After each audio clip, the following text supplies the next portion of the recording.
Summon Sign is brought to you by you. If you want to learn how to support our show, go to patreon.com/laststandmedia.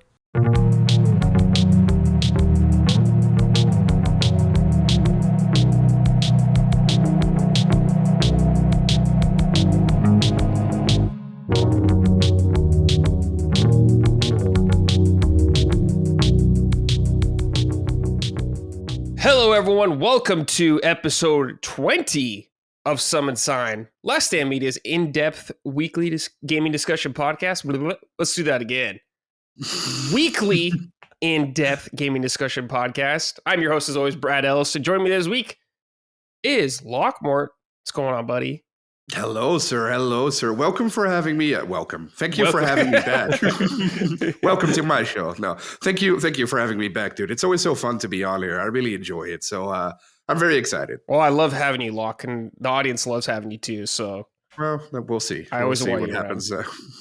And also joining us, the legendary Jimmy Champane. How you doing, Jimmy? Not bad, not bad. I'm glad to be here with you two again. This is fun. I know. I'm stoked. This is a good trio. Yeah. Jimmy, I feel like you're the most brought up person on Last Stand Media that doesn't work here. Yeah, Everyone, I gotta be, right? Yeah. Dustin brings you up all the time on Sacred and stuff like that. We're always chatting. We're always talking about plans and stuff. You're always like a local, you're like a little legend in the community. I love it. Yeah. I like it. I like that status. Block, what time is it where you're at? Is it 8 p.m. or something? It's 8 p.m., but the summer is coming, so it's still sunlight. I hate the sunlight. You can swear on this show. So this is not Mr. Matty Plays or whatever. Not Disney Channel. I still have to adjust to it. Yeah. Wait, it's like really bright at 8 p.m. where you are. What time does it get dark? I think around 9, but okay. I'm right next to it. I live in like an old semi-church. Mm-hmm. Cool. So I have like 3 windows that are like 6 feet high, and the sun is going down there, so it's just blaring in my face right now. But it'll go away in like 30 minutes, and then I'll be in the darkness again. Your favorite. And the Homelander looking good back there. Yeah, well, there's a glare now. Yeah. I like the lights on that. That's cool. That's a cool frame. Yeah, that's cool. What's the other frame behind you? Well, you're about to find out if the sun ever goes away. And okay. Okay. It's just the boys. It's just a picture from the boys. Oh, okay. Okay. Jimmy, it looks like some Lego Star Wars back there. I like those. We got Lego Stranger Things. Things. Yeah, and the Razor Crest. Yep. Bought that set right before it blew up in the show. I was like, what the hell? Yeah, and then I got the Viking Village right there. Oh, and sick. It's next to my God of War Ragnarok Mjolnir. So it's like a little Nordic themed shelf. Is that the Resident Evil mansion back there? The Baker estate? Yeah, I got cool. The collector's edition. They sent it to me when that game came out, and I was so excited. Yeah, it plays the Aunt Rhody song. It's like a little wind up thing. I forgot about that. It weighs a lot. It's cool. But yeah, that's the only Resident Evil collector's edition I've gotten. I wish I got the 2 and 3 ones, and of course 4, because I love those statues. The statues? Yeah, those are sweet. Yeah, I don't have any of those either. The only collector's edition I bought, I think recently, or not even recently, was the Breath of the Wild one. Because it came with a Master Sword statue. It was really cool. Then my girlfriend broke it, so now it's gone. I was like, fuck! That blows. I know, my one collector's edition, dude. But what did you do that she broke it? I don't know. She was I think she was dusting around there and just. I don't know. Yeah, I don't know if it was. I had it for a while, so maybe it's just wear and tear, just sitting there. I don't know. It's Nintendo. I don't know how high quality it was. Who knows? So it wasn't out of anger. It wasn't. No. It wasn't anything like that. It was a purely accident. Thank God. That would suck ass, dude. Yeah, that'd be bad. That would suck ass. I always want to get the Elden Ring ones and stuff, but I'm like, fuck. I always back down. I always think about it. I'm like, then I just can't do it, man. I know. I don't have room anymore. Even on Lego sets, I used to buy so many Lego sets, and then now it's I was in an apartment and I didn't really care how everything looked, but now I'm in a house, so there's a theme to every room. Yeah, feng shui. I don't fit in, so the last one I got was that Viking Village. That was really fun though. That is a cool one. Damn. Look, do you guys buy collector's editions Like Lock? I don't know about you at You all. guys? What do you mean, you guys? Like us Europeans? You too. Like, oh, you too. Oh, You two humans. We're not starting a political fight yet.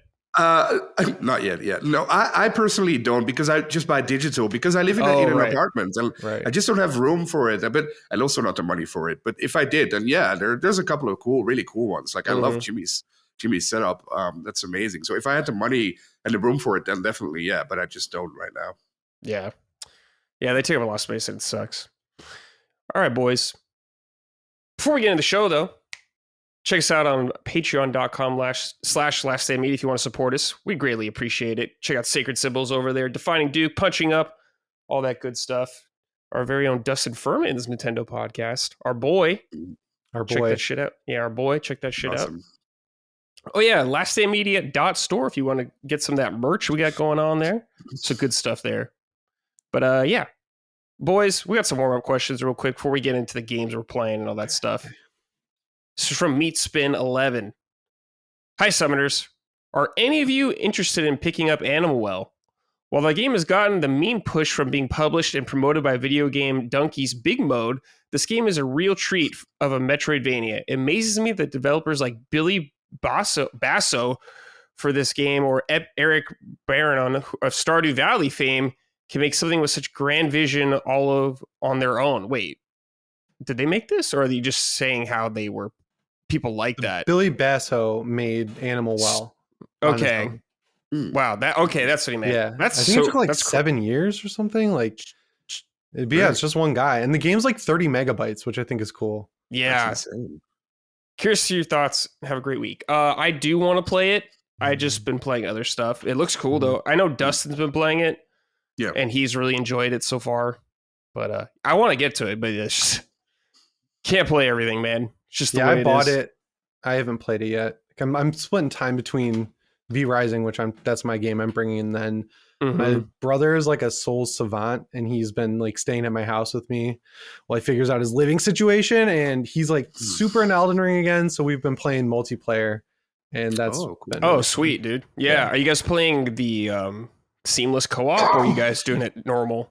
No, I saw you and Dustin told me about that mod when you guys were playing it, and I looked into it, but my brother doesn't have like a lot of gaming stuff, so I gave him I got sent like this Aya Neo PC, like handheld PC. It's got like a AMD like 7840U in it, and it can run Elden Ring at like medium 30, so he's playing on that, so I didn't want to have to like set up a bunch of mods for him and everything. Yeah. So yeah, we did the Tree Sentinel last night. That was like we grinded a little bit, then we came back and just whooped his ass. It was awesome. Yeah, sick. We're still early. He's pretty far already though. Okay, nice. Hell yeah. Oh, that's so cool. Yeah, the DLC's coming up. So excited, man. That's why I wanted to play it. I want to get through it before the DLC. Yeah. Did you like Elden Ring, Log? Yeah, I did. Okay. It's not. I don't know why, but ever since Dark Souls 1, that was such a seminal game for me that every single one or every single Souls like after that was always less to me. So I loved Elden Ring, but it wasn't my favorite. Dark Souls 1 is still my absolute favorite. Yeah. But yeah, I loved Elden Ring. Great game, fantastic game. Yeah. Hell yeah. Very excited for the DLC too. Yeah. Oh yeah. This is from Ember's Arcade.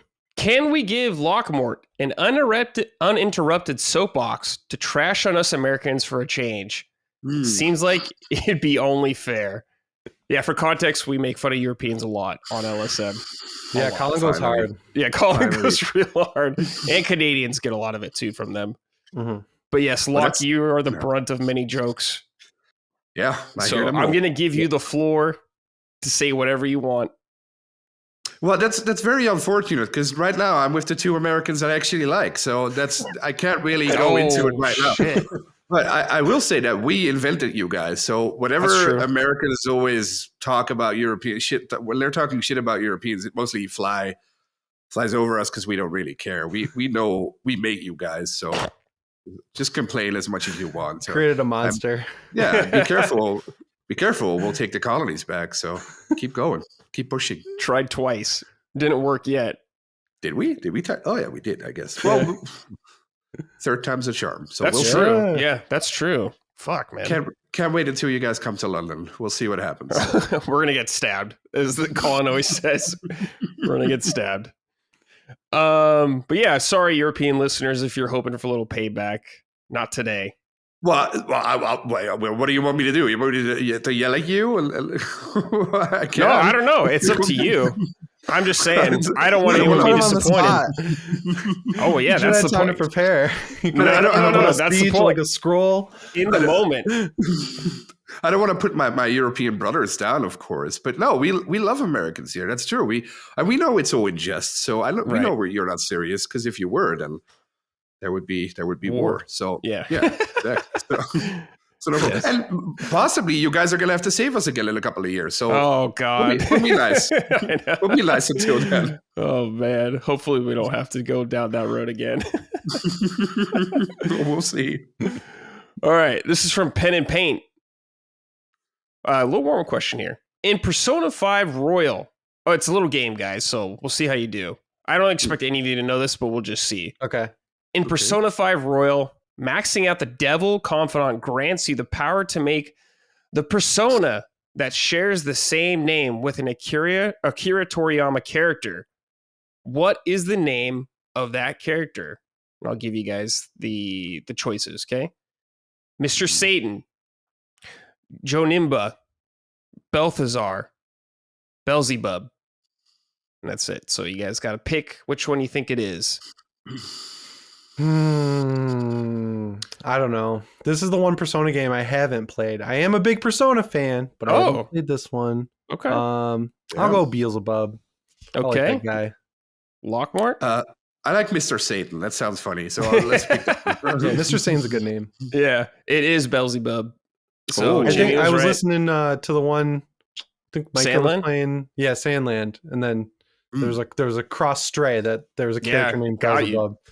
Yeah, you got it, man. Good. Yeah, Good Beelzebub is the main character of Sandland and is in a person you may acquire in Persona 5 Royal when you max out the Devil Confidant. Cool. They're close to beating Persona 5 Royal also. Damn, that is an undertaking. I'm going to play that game eventually. I played the 5 base game and it was great. I loved it. Yeah. And I played like 20 hours of Royal and it's really good. And the changes were nice, but I was just like, can't spend 100 hours right now playing through this game. More than 100 hours now. Lock, you're lucky you started with a shorter one. Well, I have played Persona 5 for 20 hours. That's my only reference to Persona was Persona 5. When it just came out and everybody told me this is the best game ever. And then I played it for 20 hours. I was and you were like, no. It's not the best game ever. It's not even a game. It's a book. But yeah. That's awesome. Also, guys, I wanted to kind of talk to you about the recent Xbox news that's been going around. You know, a bunch of studios, 2 studios, one particularly close to my heart, Tango Gameworks, got shut down. Me too, dude. I know you're bummed because I know you love Evil Within and everything. Yep. So just kind of want to get you guys just quick thoughts on it and everything. See how you're feeling. Gauge the temperature on this. I don't know. I liked your episode of Duke. I listened to that the other day. Oh, okay. Really good. I was pissed. You brought the heat. That was awesome. I was mad. Yeah. I don't know. It's annoying on like 2 angles. The first angle is that like, I was really hoping for the Evil Within 3 because it's like teased in Hi-Fi Rush. Like they have Sebastian in there. They're like kind of teasing it. There have been rumors that they've been working on it. I'm not like a huge fan of the first game. I beat it. I thought it was cool. The second game, just the open world aspect of it, I thought was awesome. I thought the first person update they did was cool. Combat's really crunchy. I like the story. There's like tons of like horror movie references in that game that are deep cut enough where you can tell they actually like horror. They didn't just Google like cool 80s horror movies that we can reference or whatever. I love that game. And I played it at a Bethesda Game Days thing before it came out. And I was like, this is changing up survival horror. This is cool. And then, it came out just like wet blanket. No one got it. So that's the annoying thing is that A, we're not getting Evil Within 3, but B, it's like with Prey, with Dishonored, with these games, now they have huge fans and everyone's acting like they were always like the best games ever. But it's like, if you want more games from these studios, I feel like you kind of got to show up for them. And it's just with both these studios, Arcane and Tango, people don't show up at launch. They play them 10 years later when they're like $20 on Steam. And then they're like, oh, it's the best thing ever. You got to go play it. Like, yeah, well, why haven't you played it yet? It's like so frustrating. Like I bought Prey day one, beat it. I bought Moon Crash DLC. I bought every Dishonored day one. Like, I feel like I can back my shit up with my criticism of gamers here. Yeah. I haven't played Prey, but I've heard it's great. It's awesome. Really cool. Yeah. It's like a solid, like you can make it as long as you want it to be. If you just want to like go through it, you can get through it in like 10 hours and feels pretty good. But if you want to explore everything, there's like stuff there for you to do. And the Moon Crash DLC is awesome because it's like a roguelite set on the moon. That's what everyone says. It's like one of the best DLCs ever. Everyone loves that. And then, the Matt Booty thing when he's like, we need smaller games that are going to win prestige awards. It's like, I understand that Hi-Fi Rush was in development for 5 years. It's not necessarily like a small game at the level of like, I don't know, Animal Well or something, but it's still, I feel like fits into the context of what he was talking about. So that's just like super tone deaf. That's the one person out of this executive trio, you know, Aaron Greenberg, Matt Booty, and Phil Spencer. That's the one where I'm like, I don't advocate for people getting fired, obviously, but that's the one where I'm like, how do you still have a job? It's like that's what I said. L after L after L. It's crazy. There's just you're overseeing all these studios and the output is terrible. On PC, at least, when the games do come out, they run and just like they don't run. They don't run very well at all.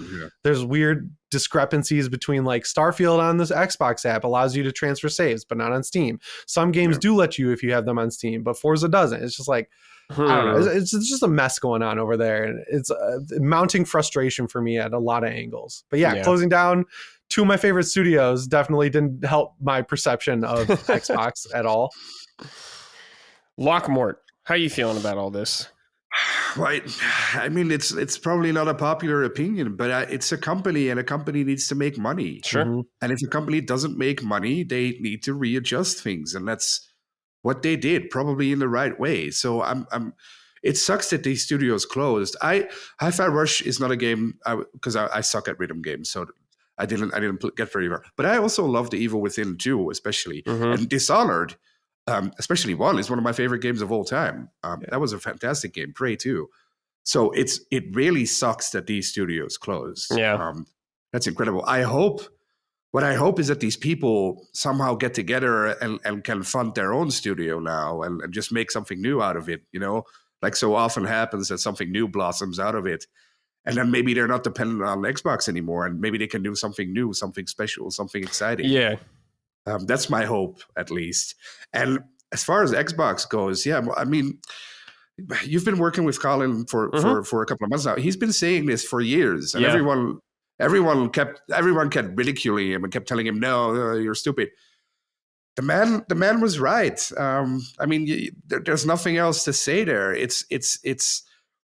I don't think he's happy either with the way things happen, of course, because a lot of people lost their jobs. No one's happy, Of course, I know Maddie very well. That's the thing. That's the thing for Xbox creators, because they're all in panic mode on Twitter now and on YouTube. But for Xbox creators, this is kind of good news because they're all getting high views now, right? That's true. That's true. But that's I know that's not a popular opinion, but that's how I see it, right? Like you have like the personal emotional touch, and then you have the business sense, and all these people are acting sad or angry, but meanwhile it's very good for them that this is happening. So it's a very nuanced situation. I think it's very difficult. It's also who the hell am I to have an opinion on this? I'm like a nobody, so I can only say what the rest of the world says, and it sucks. I hope everyone gets on their feet, and I hope that there's going to be a new Dishonored somehow. I heard they were working on Dishonored 3, right? Yeah, they were like, I guess, pitching a immersive sim kind of game like Dishonored or something. So kind of going back to their roots, I guess. But so I hope that happens. And as far as Xbox, I'm super excited for Fable. That's my most anticipated game right now. Me too. I'm really hyped for it. I hope it's good. So, I don't have high hopes for Hellblade 2, which is coming soon. Really soon. Friday, I think, or Thursday. Yeah, exactly. And there's like not really a buzz around it, so we'll see how that goes. But I hope they can bounce back in June, man. It's. I love Xbox. I mean, I love PlayStation 2. I just love games. So I just want good games. And if Xbox is doing well, we're gonna get good games. So I hope the negativity bounces off and goes away, and we'll get back to actual games, so we can play them and talk about them and have fun instead of all this business talk every day. Yeah, I think we'll win the Xbox thing in June. Hopefully, we'll bring some momentum back for them because they need it right now. They're having a rough time. Yeah. But guys, now that Arcane's gone, Arcane Austin, I quit it like halfway through, but I have to finish Redfall because it's online only. And I'm like, there's a chance this game's just going to go away completely soon. Well, Probably it like will. soon because no one's playing that fucking game. And I was like, fuck, I got to finish it at least. Yeah, I checked it out. It's not good though. The last few patches, I think like the big PC one, and it actually ran right, which was nice. Okay, great. Like, I played it when it came out and I was like, ugh. Like I have like a 4090 and an i9, like 32 gigs of RAM, and I couldn't get a constant frame rate in that game. I was like, what is going on here? It's a little underbaked, guys. It's crazy that they released it in the state it was in. I still don't get why they did that. Like, I think Microsoft or someone up higher up was just like, we gotta just get this game out. You guys can't work on this anymore. But that means they had no hope for it, right? Exactly. Like they knew they knew they sent it out to die. According to Phil, they were hoping it was going to score higher, and they are very hands off with the games, according to themselves. So they didn't really know what was going on with the game. Yeah. So it was just it was a clusterfuck. The whole situation sounds like. Yeah. Matthew Laurie wrote in, "Hello, crew. Returning former subscriber here who just finally found a new job. Nice. Congrats. Congrats, man. Yeah. I was listening to LSM's recent discussion about whether Xbox could survive as a publisher rather than as a console manufacturer.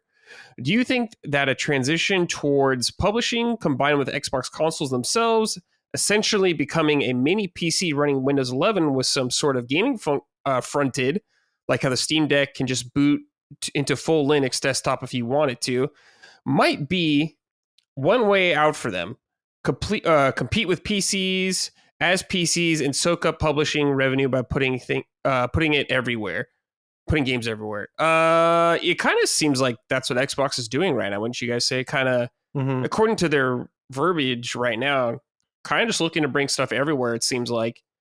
And there's rumors about them trying to get Steam on the next Xbox and stuff like that. So, like their own Steam machine, I guess. That would be cool, yeah. It could be a way for them. Like, console-wise, they'll never be close to Nintendo or Sony, probably ever again. But, yeah, they could just be like a more niche kind of thing, I guess, with the console itself. But as a publisher, they could... I mean, they're already probably the biggest in the world, or one of the biggest in the world. So I think they could be very successful like that.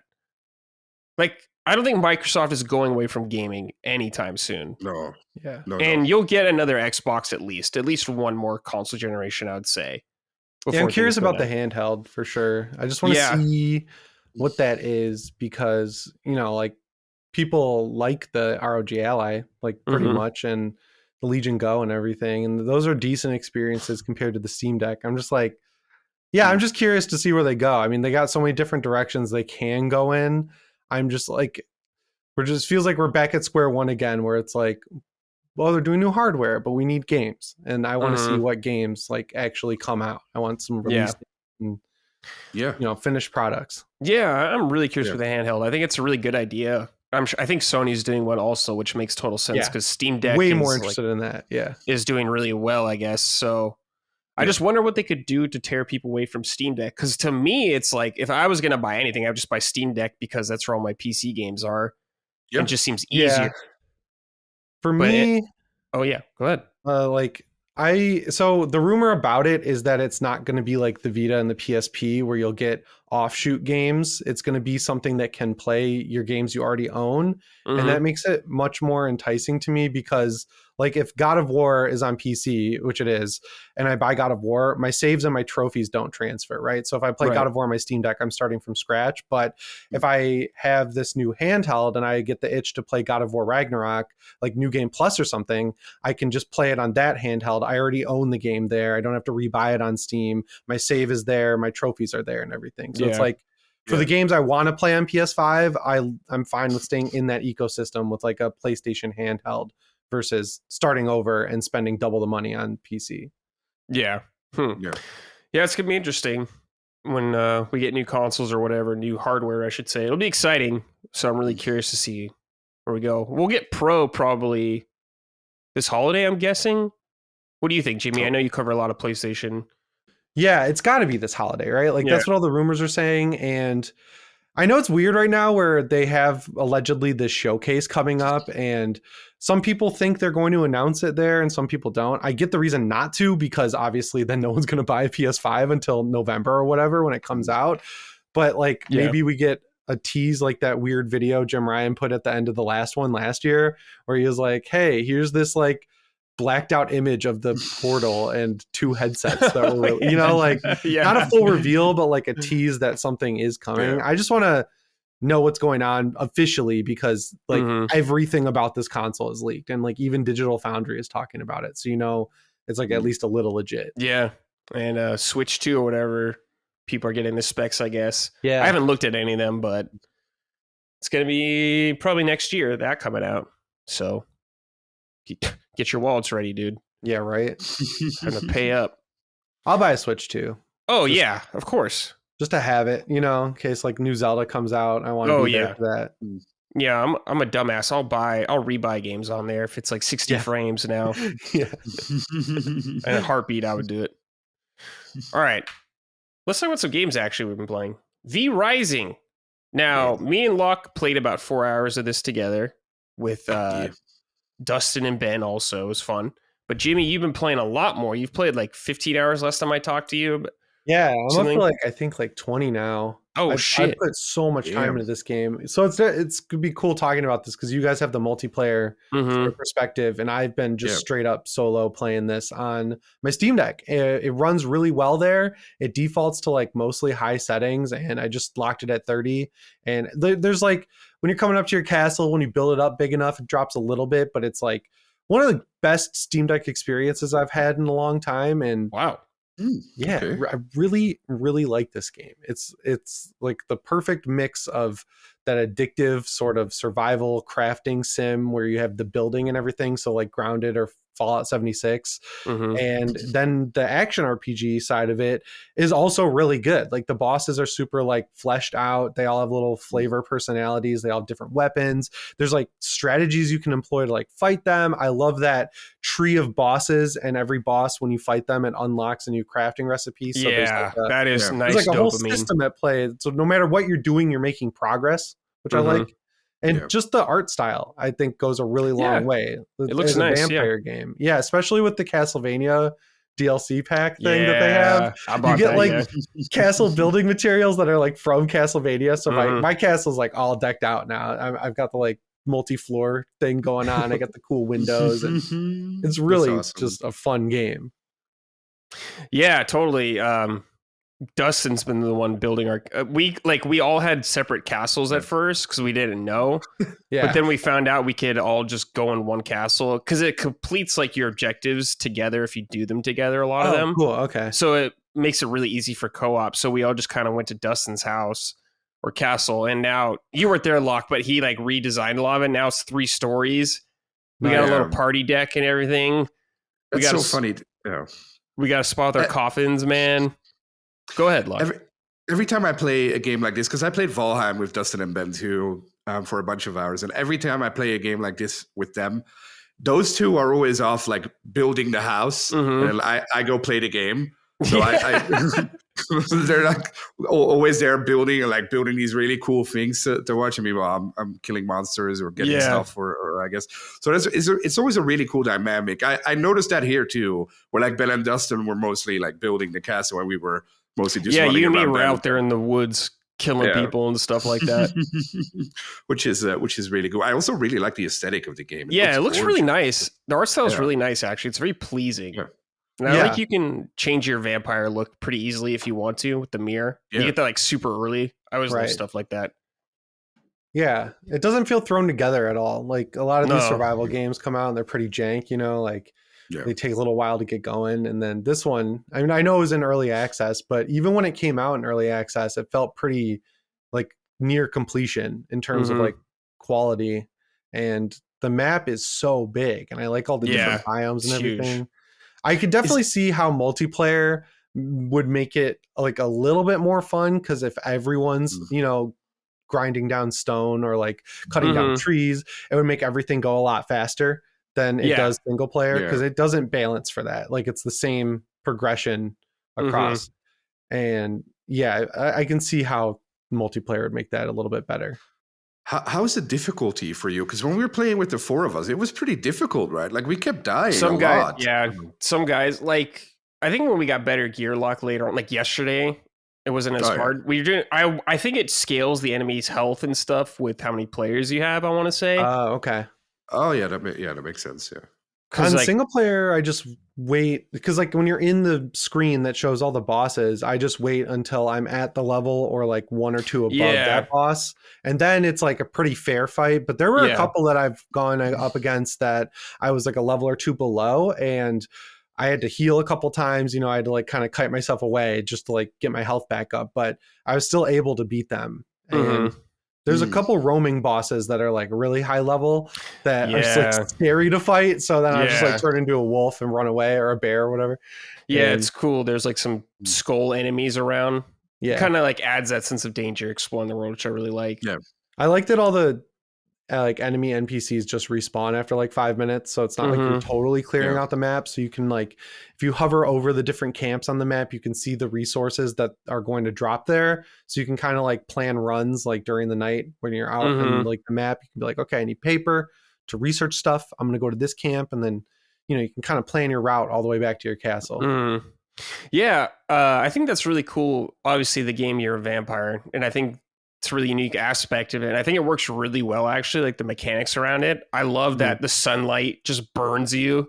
If you're wandering around in the day, you got to be really careful, go in shade and all that stuff. You have blood that you can use to like, if you have like it looks like a Diablo health bar, almost like this red orb in your blood level, and you can use it to heal yourself. But if it goes down all the way, you start to die slowly. So you like got to feed on someone, stuff like that. I really love. Have you found a silver coin? Yeah, and if you have the coin, it like hurts you or something. Yeah, that's really good. Yeah, I do love all that stuff, and I like all the magic you can get too.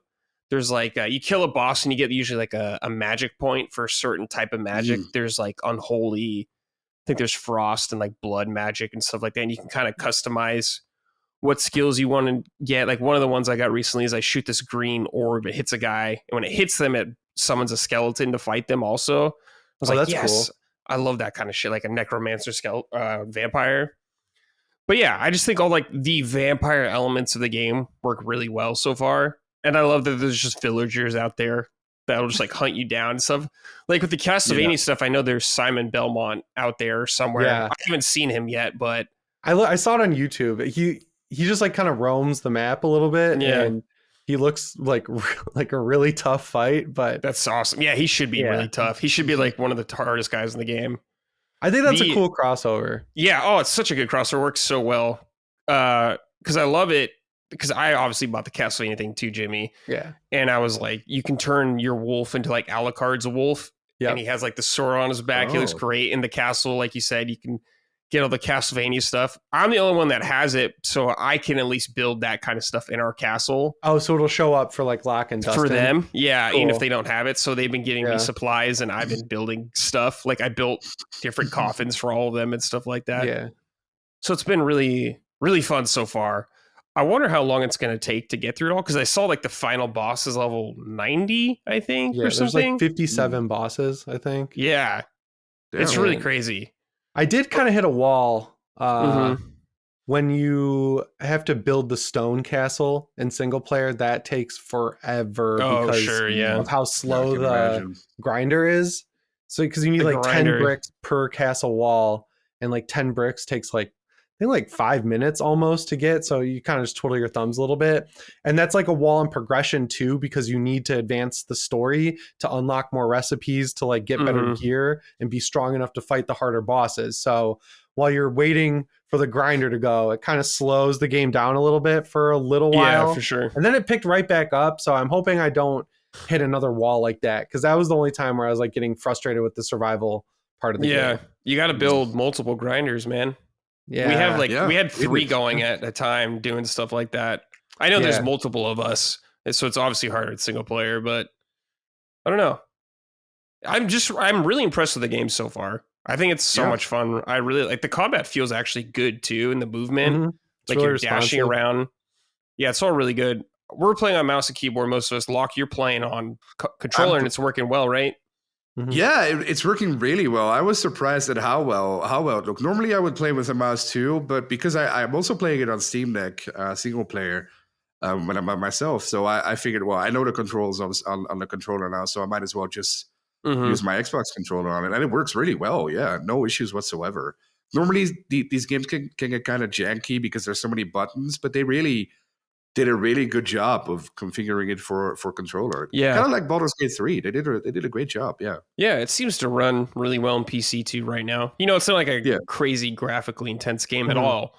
No, but it just seems to run smooth, so that's always a plus. Yeah, and it was kind of hard to run when it came out in early access. So I'm glad that they actually, like, for 1.0 put in the work and optimized it, because it is a really well optimized game, which is like kind of a rarity on PC now.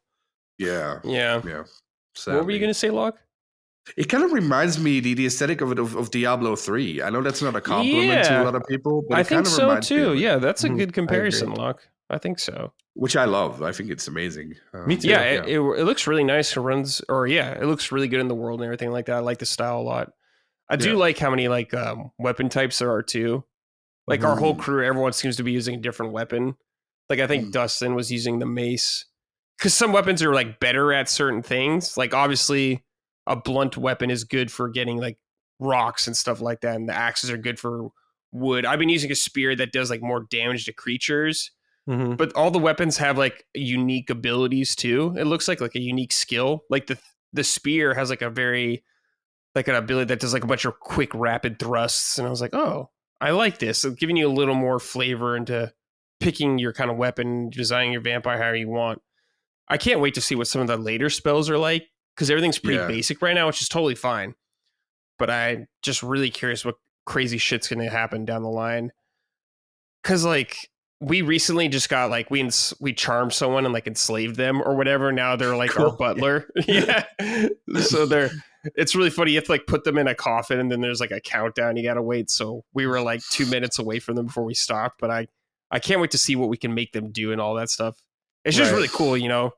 I love it. The vampire fantasy, they just work so well. Yeah. You put like a tombstone down and like exactly. Skeletons. Have you been everywhere on the map already? No. We have not. No. But I meant Jimmy, because he has so many more hours. No, right? I'm still filling out that first forest area, because like like us. It takes a long time to kind of make your way around, especially with how quick the nights are. You know, like I feel like I'll get a little bit farther out every time, and then I got to find a different spot. I also moved my castle more to the center of the map, which I thought that was going to be a big pain, but it actually has like a full system for moving your castle, where you build a second heart. It's called like a teleportation heart. And then it doesn't break down all of your stuff if you don't want it to. You can like replace all of the walls and stuff that you already had, or it has this like, it's called like travel bags. And if you decide you're done building your new little castle and there's stuff left over, it'll just break them all down into materials for you that you can just grab from the travel bags. So it's not really, there's no penalty to it. And the making the heart that lets you move your castle, it's really cheap. So yeah, because I just did it in that first starting area, and then I was like, man, I'm like far away from everywhere I need to be right now. So I didn't know it was that easy. Middle. Yeah, that's cool. That'll be good for further expansions. But yeah, it's a really sick game. I recommend it to anyone who likes crafting games. It's on PC. I think coming to PS5 soon. I think. Yeah, they said later this year for PS5. Yeah, and it's cheap. I think it's like $30, 30 or $40. It's definitely worth it. It's a really good game. Yeah, and it has an offline mode for Steam Deck if you're. Oh, that's great. Yeah, and yeah, I think there's like PvP in the game too. If you're like on a server with other people, so if you're I was gonna ask if you guys are doing that, like if you're on a PvP server, because I made like just a server with a password on it just for us to play on, right? Yeah, but if you're into that, like I know a lot of people are into that kind of stuff, so you could fight it out if you want. Yeah. Let's see. Davey Supel wrote in. So all these questions are addressed to Jimmy pretty much because at the time of me posting the thread, we had not played yet. So Jimmy, everyone's going to be going, of course, asking Jimmy. What's up, cuties? Mr. Jim Jam. I am very curious about V Rising. Are you playing on console or are you using a controller? I tried playing it on the Steam Deck a while back, but at the time it really didn't transfer to controls very well. The gameplay interests me very much, but I do not have an actual PC to play it on. Just wondering if you feel it would be worth trying on consoles. I would imagine they worked on something out with the PS5 port, but you really never know. As for the show, loving it. Thank you guys for the constant content and effort. But yeah. So, Jimmy, it sounds like you've been playing on Steam Deck and Lock, honestly. Yep. It seems like they probably made some tweaks to the controls. They didn't have controller support before, but they added it in with 1.0. Oh, okay. And there you go. It works really good. Like, last Epoch was one that didn't have controller support, and then when it went into 1.0, they added it, and it's ass. Like, it's just not good. Like, a lot of the button prompts don't register. Like, you can't navigate the menus or anything, and, like, you have to use the trackpad, but you have to hold the Steam button to use it. Like, It's a mess. I think they've improved it since launch, but I was like, nope, I'm out. Like, this is not well made. This game, it feels like it was never missing. Like, it's just everything works. The only weird thing is that nothing is really mapped to the right stick. So you'd think you could move the camera with the right stick, but moving the camera, you have to hold Y and then use the triggers. Weird. Which I don't know why that breaks my brain, but like I have to like stop and think about it every time I do it. But yeah, that's weird. Other than that. I just don't move the camera. You never really have to. It's just when me and you were talking about this the other day, Locke, how when you're on Steam Deck, it's kind of small. So when you're in a big castle, that's when I have to move the camera around. Oh, it's yeah, like that makes sense. But yeah, when you're in combat, it's not really an issue. That's just the one thing where I kind of got tripped up mentally by it. I'm like, wait, what? Yeah, you said the right stick doesn't do anything. It's as far as I can tell, it doesn't. Yeah, okay. So maybe I'll mess around with it and try to it. Isn't the right stick for like your magic? Like your you do. When you hold R1 to precast a spell, you aim with the right stick. Oh, okay. But if you have to hold a button to initiate that anyway, you feel like you could just do it. Huh, hopefully they add an option later or something. But yeah, works good on Steam Deck with a controller. Just no PS5 version yet, so you gotta wait a little bit. I bet they'll put that out around like September. Capitalize on that Halloween energy. Seems like it, with the DLC or something. Oh, that'd be good if they bundled it. Yeah. This is from Ryan Markovic. Hey, Summon Crew. This one is for Jimmy. Would you recommend V Rising to someone who is a big fan of Diablo and ARPGs, but not a fan of survival games or sim building games? Does the ARPG shine through and carry the gameplay loop, or do you need to be a fan of tree punching? Keep it up, Brad and Co. You can't really ignore the survival aspect of this because it's tied very heavily. Like it's kind of set up like Destiny with the way you actually level up. It's like entirely tied to your gear. So you need to be able to always craft better gear. To be able to craft better gear, you have to kill better bosses. Like it's all kind of like feeds into itself, but you can do like a bare minimum castle where it's just like 4 walls and a bunch of crafting machines, right? Like you don't have to build, Alucard's summer home out in the middle of the woods. But yeah, if you're like really hate survival games, I would say dodge it. But if you're into Diablo, like what Locke was just saying, I completely agree. It feels just like Diablo 3.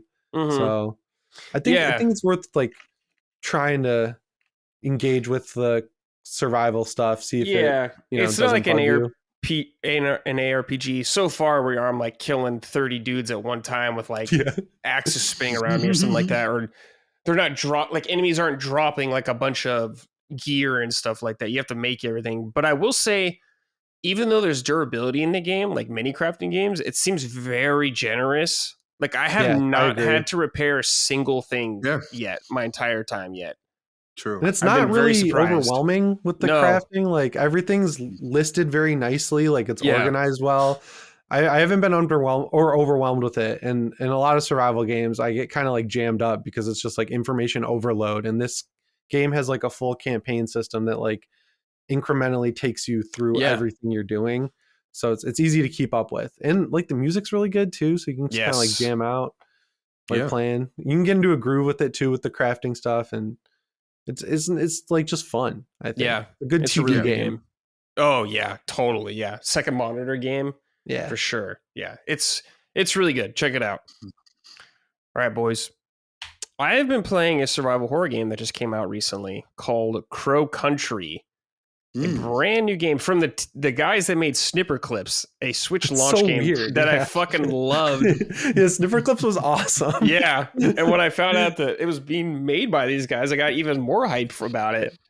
But Crow Country is like I said, survival horror game, very PS1 inspired visually. It looks a lot like Final Fantasy VII almost, like the character models and the environments you're kind of in. They look like almost little dioramas when you're walking around. But the whole game takes place in this amusement park called Crow Country.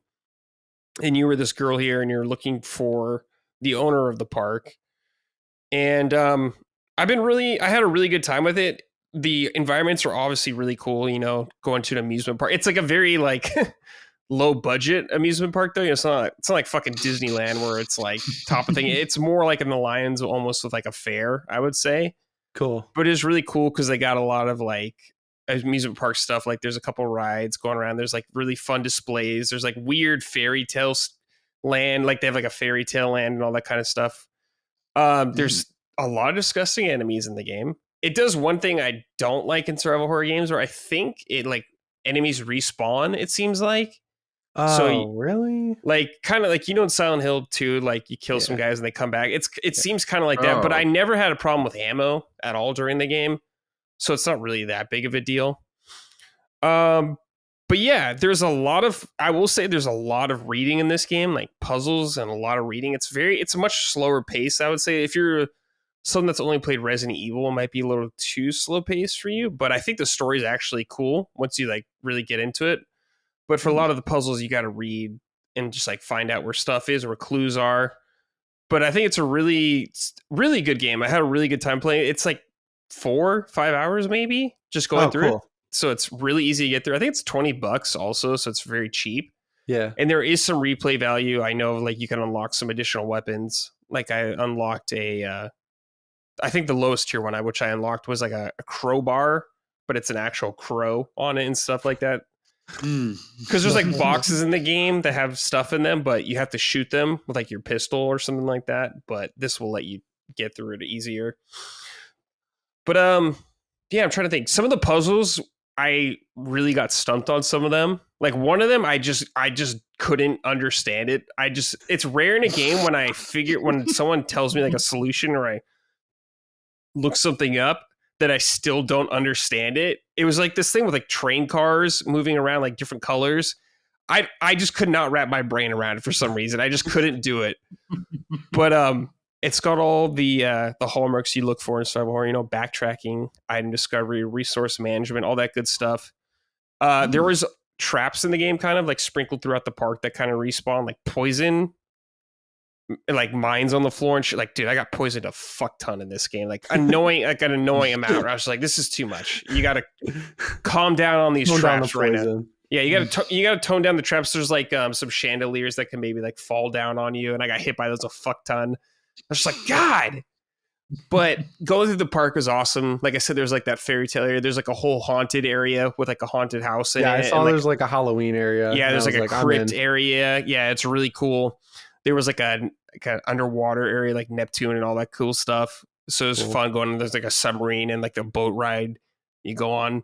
It's really cool. It's a very small game, but if you like survival horror games, I highly recommend it. If you're like not super into survival horror, I don't think it'll be for you. I think Is it on Steam or yeah, where do you get it's it? on Steam.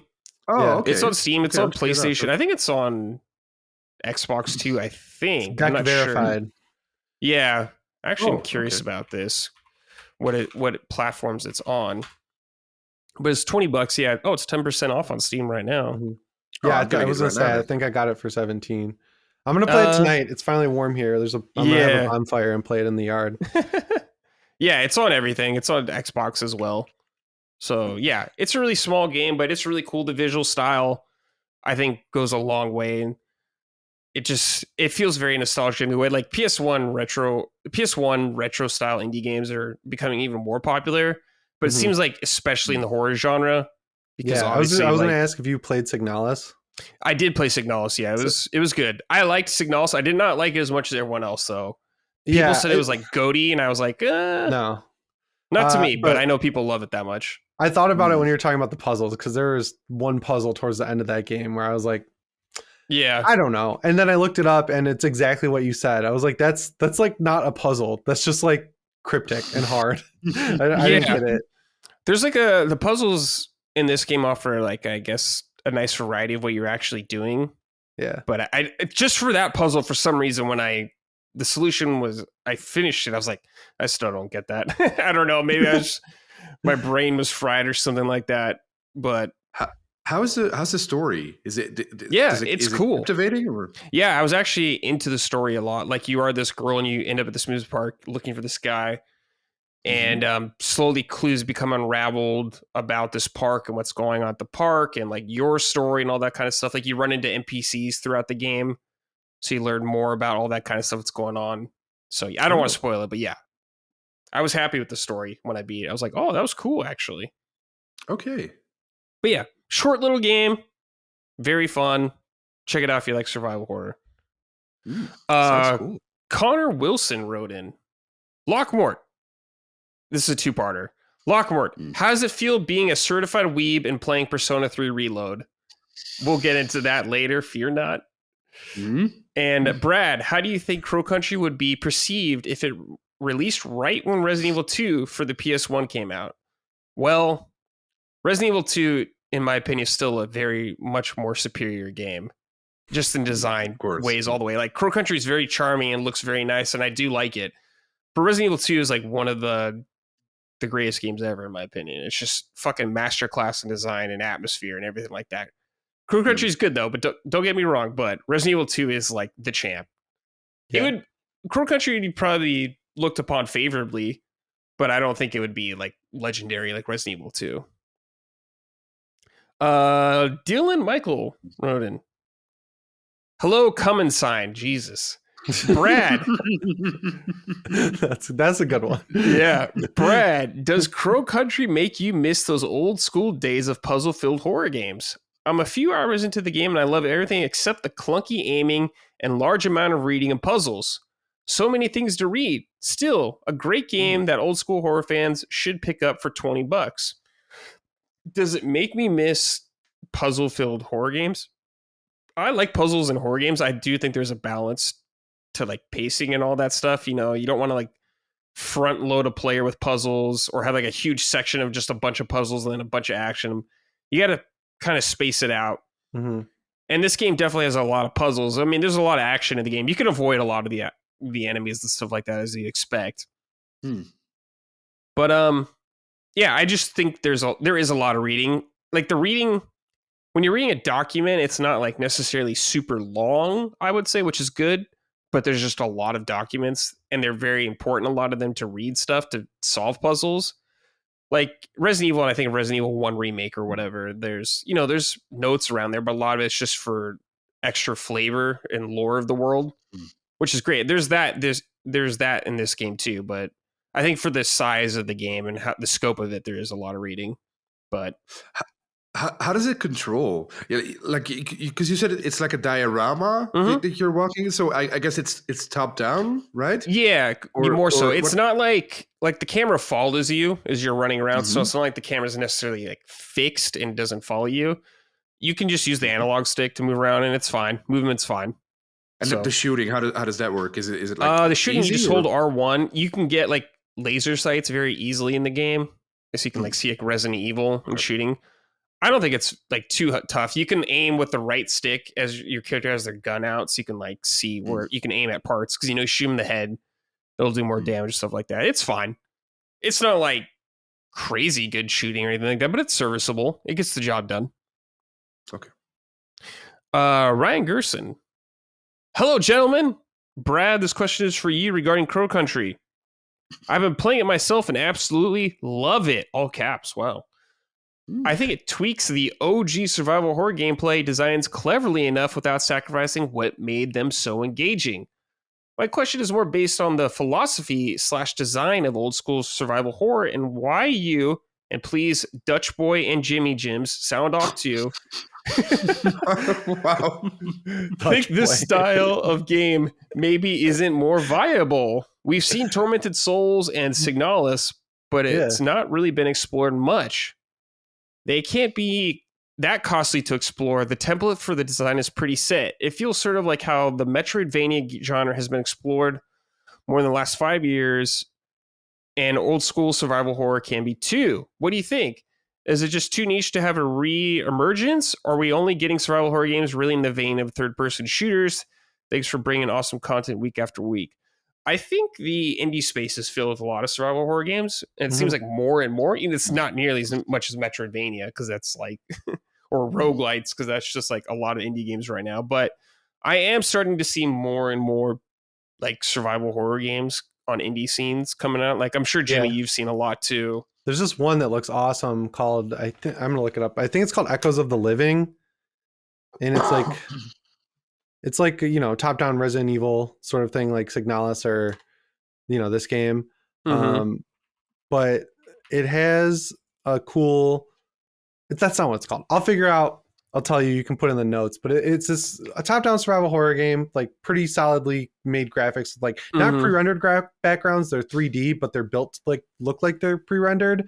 Yeah. And the cool conceit is that when you are gonna go into combat, the camera like swoops down and it goes into third-person shooter mode. Oh yeah. So you play the game like the older Resident Evils. So it's like it looks like a cool mix. There was a demo for it. In Next Fest last year that was really good. I played the whole demo. Okay. Shit. And yeah, cool. There are a lot of these games coming out from the indie scene. Like I follow a few Twitter accounts that are like horror gaming accounts, and I feel like there's a new one popping up all the time. But yeah, Signalis, Crow Country, all coming out within a couple of years of each other. Feels pretty solid. Yeah. They mentioned Tormented Souls, which also was pretty solid. And Tormented Souls 2 is coming out sometime. Yeah, Tormented Souls 2 looks good. Tormented Souls started as like a mobile game, and really, I didn't know that. It was a mobile game first. Wow. Yeah. There was like some first person one I had. I totally forgot what it's called. I was meaning to play forever on Steam, but it was like a survival horror game also. So there's some out there. Just got to dig. But on the AAA side of things, yeah, usually it's horror games are more on the lines of like modern Resident Evil. It seems like now, kind of third person, over the shoulder stuff like that. Which is fine with me.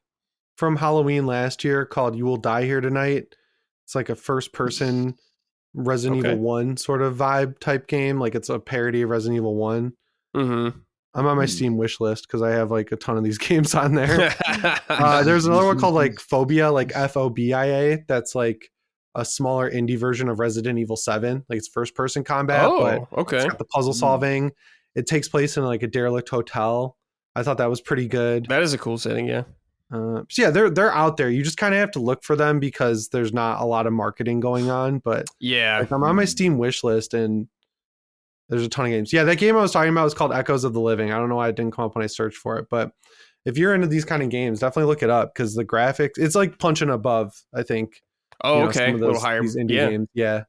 Like it really reminds me of, it's like what you remember Resident Evil 2 looking like in your head. Ooh. Like it's really cool looking. There's a lot of like tight alleyways and like grimy like dumpsters and blood on the walls and stuff like that. It's like cool corridor type situations. Oh yeah, I'm looking at it right now. This does look cool. Yeah. Is this an early access game?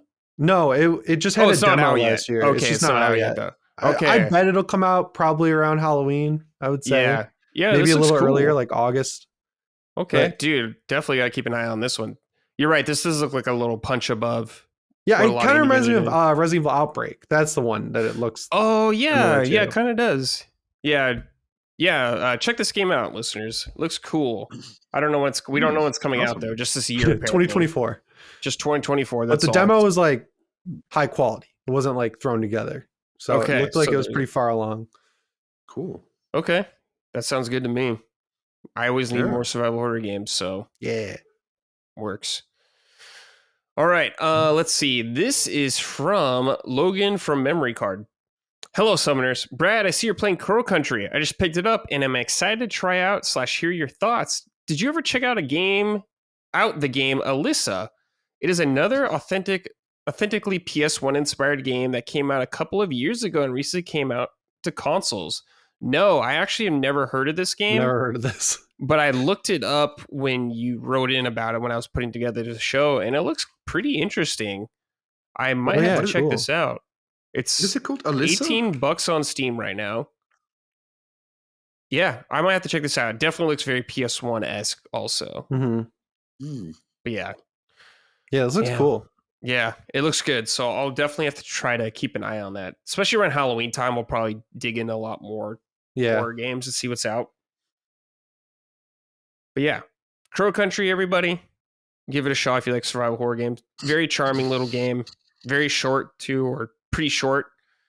Doesn't stay out its welcome. Ends at a nice point. So give it a shot. $20 too, dude. Easy peasy. Mm-hmm. All right. Lockmort, let's talk about one of your beloved games. Kingdom Come Deliverance. That is indeed one of my beloved games. Yeah, one of your beloved games. A game you adore so much. Yeah. Please tell me about this. I saw this game lock at E3 like 2 times in a very small area. And I always thought it looked cool, but I just never got around to playing it. Please tell the listeners about this wonderful game. Yeah, this game is super special to me, mostly because it's super realistic. It takes place in 15th century Bohemia, and Bohemia is basically what is now the Czech Republic. Mm-hmm. And the whole story surrounds itself around realism. So the events in the game actually happen too. The towns in the game are real, like the people in the game have existed. Whoa! In the past. Which is really cool. And the story is the king dies, the king of Bohemia dies, and he leaves his kingdom to his son. It sounds like a fairy tale, but it actually happened. He leaves the kingdom to his son, of course, but his son is very lazy, doesn't even show up to his own coronation.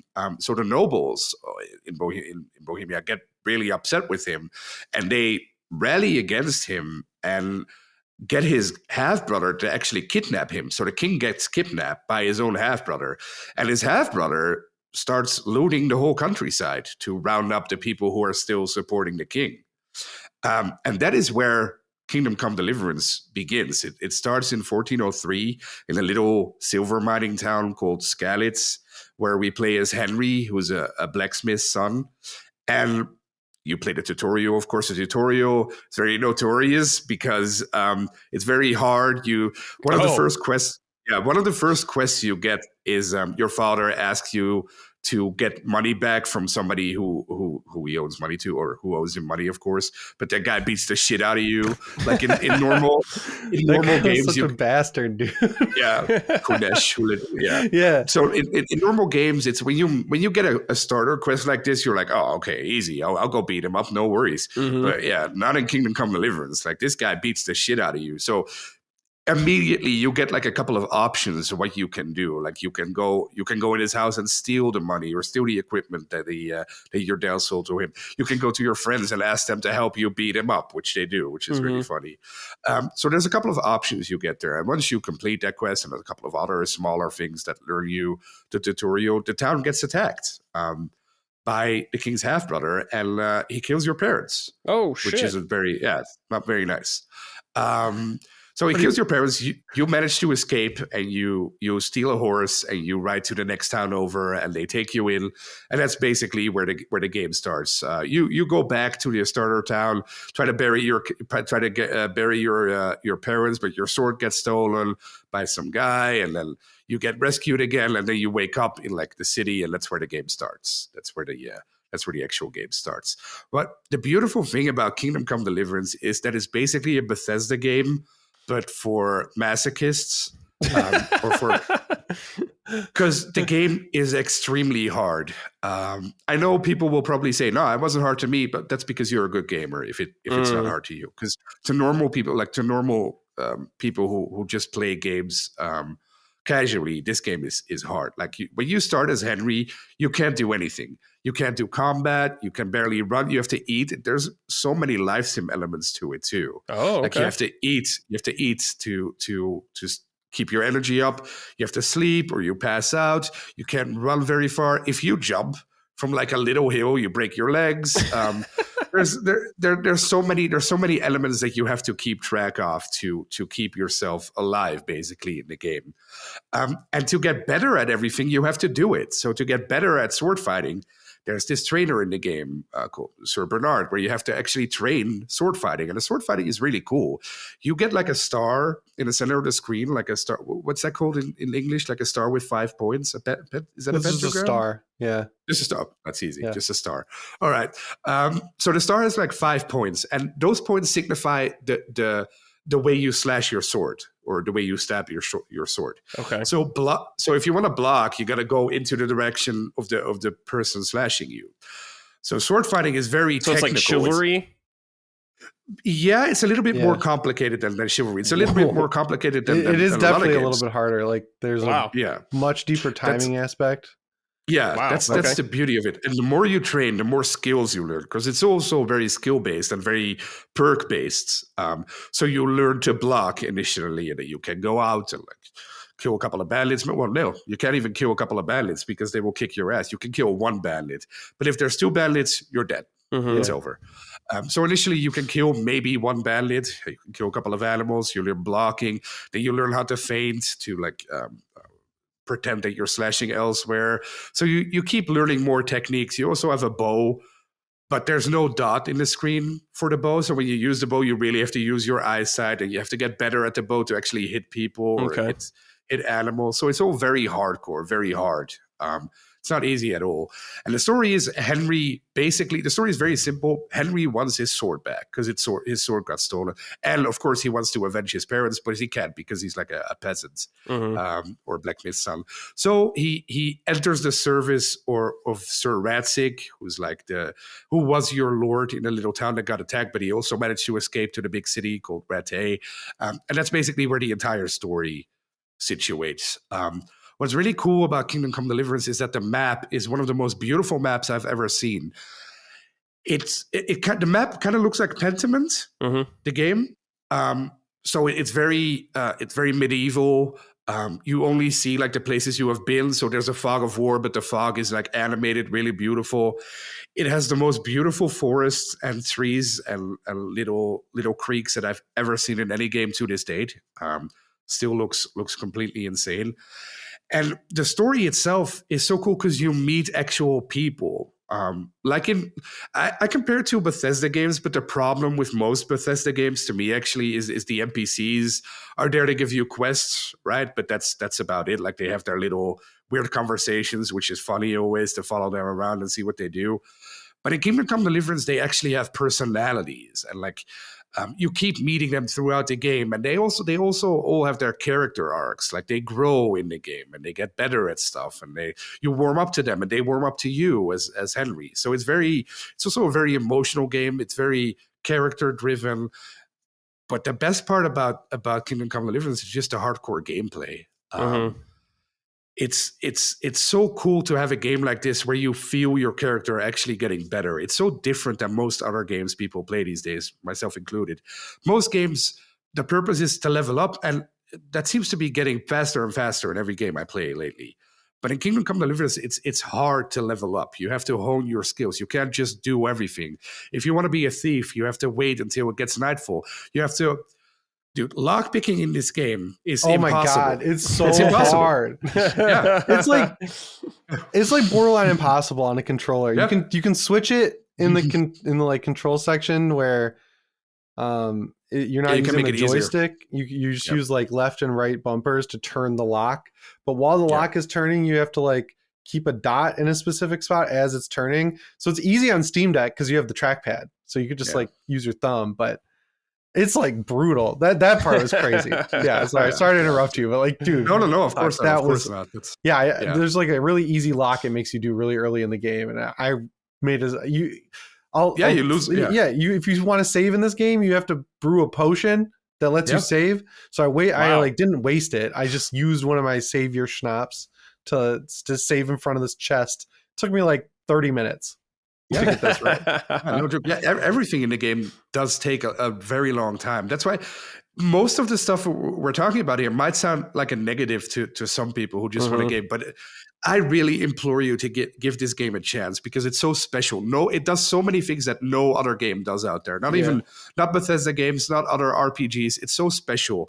It was really janky when it came out. It has a good amount of Eurojank. When it launched in an abysmal state, as most games sadly do.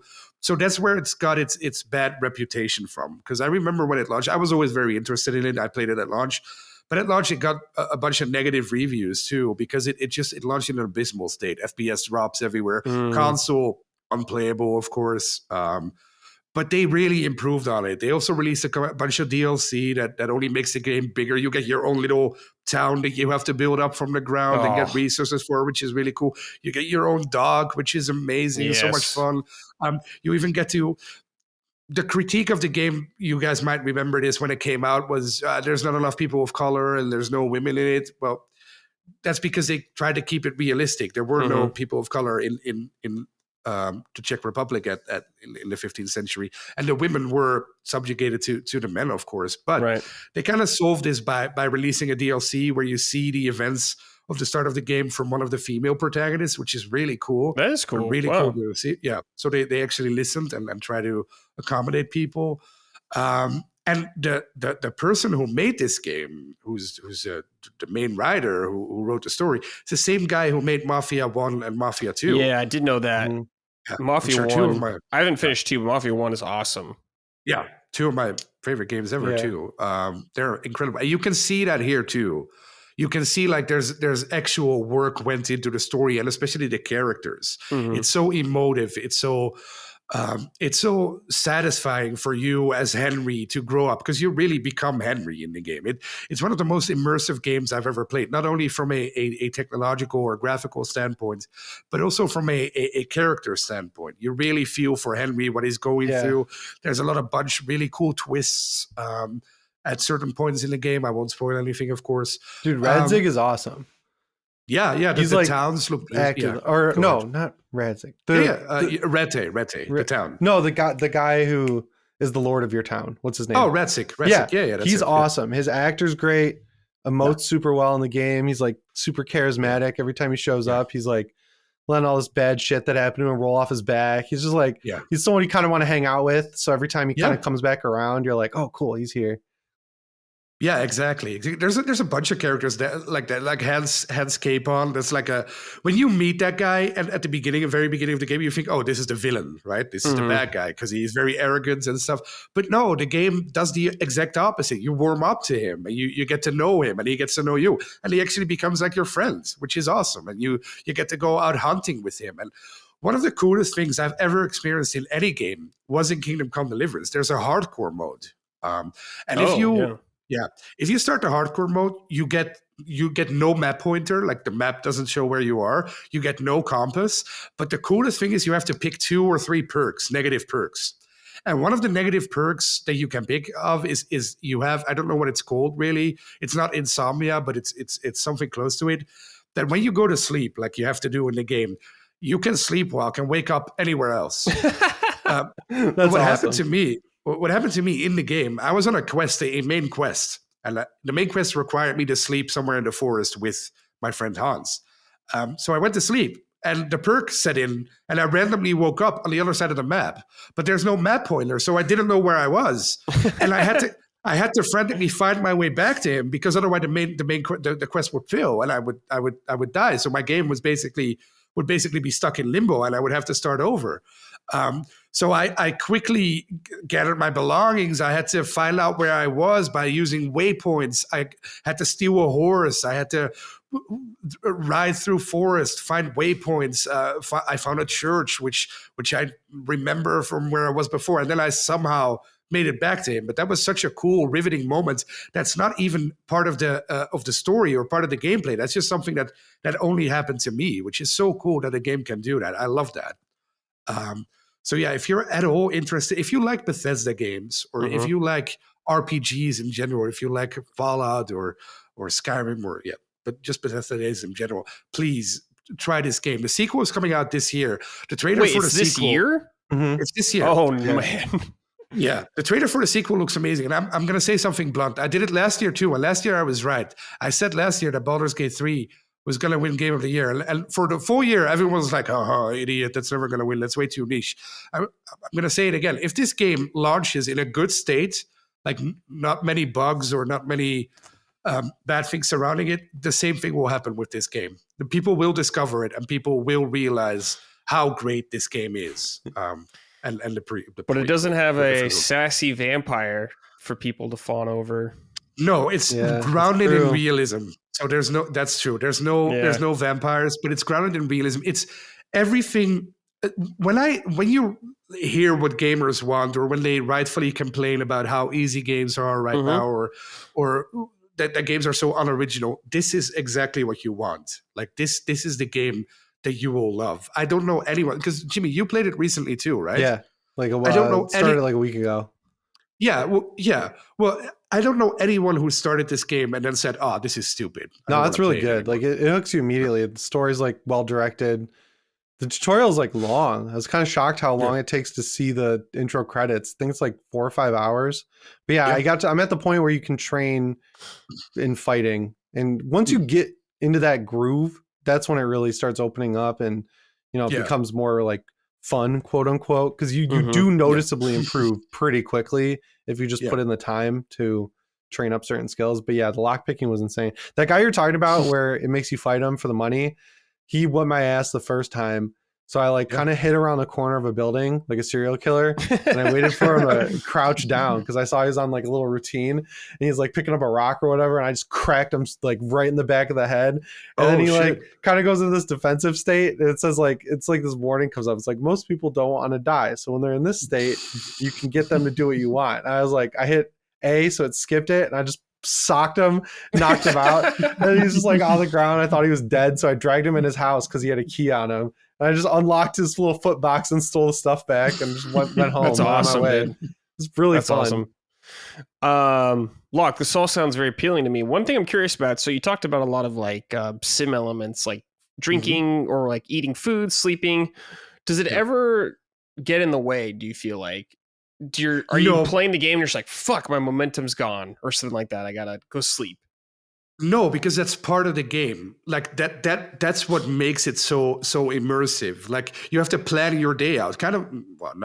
Absolutely not like Persona, but it's the same principle. Like you have to plan your day out. Like if you want to, it's not like you can go from one side to the map to the other and then back in one day. No, that's simply not going to happen. Like you have to bring food with you. You have to find a place to sleep. You have to find a place to rest. If you get fucked up, what are you going to do? If you get attacked by a couple of bandits, what are you going to do? Because like Jimmy already said, the save system is also not that easy. You need savior snobs, like a drink you have to drink to save.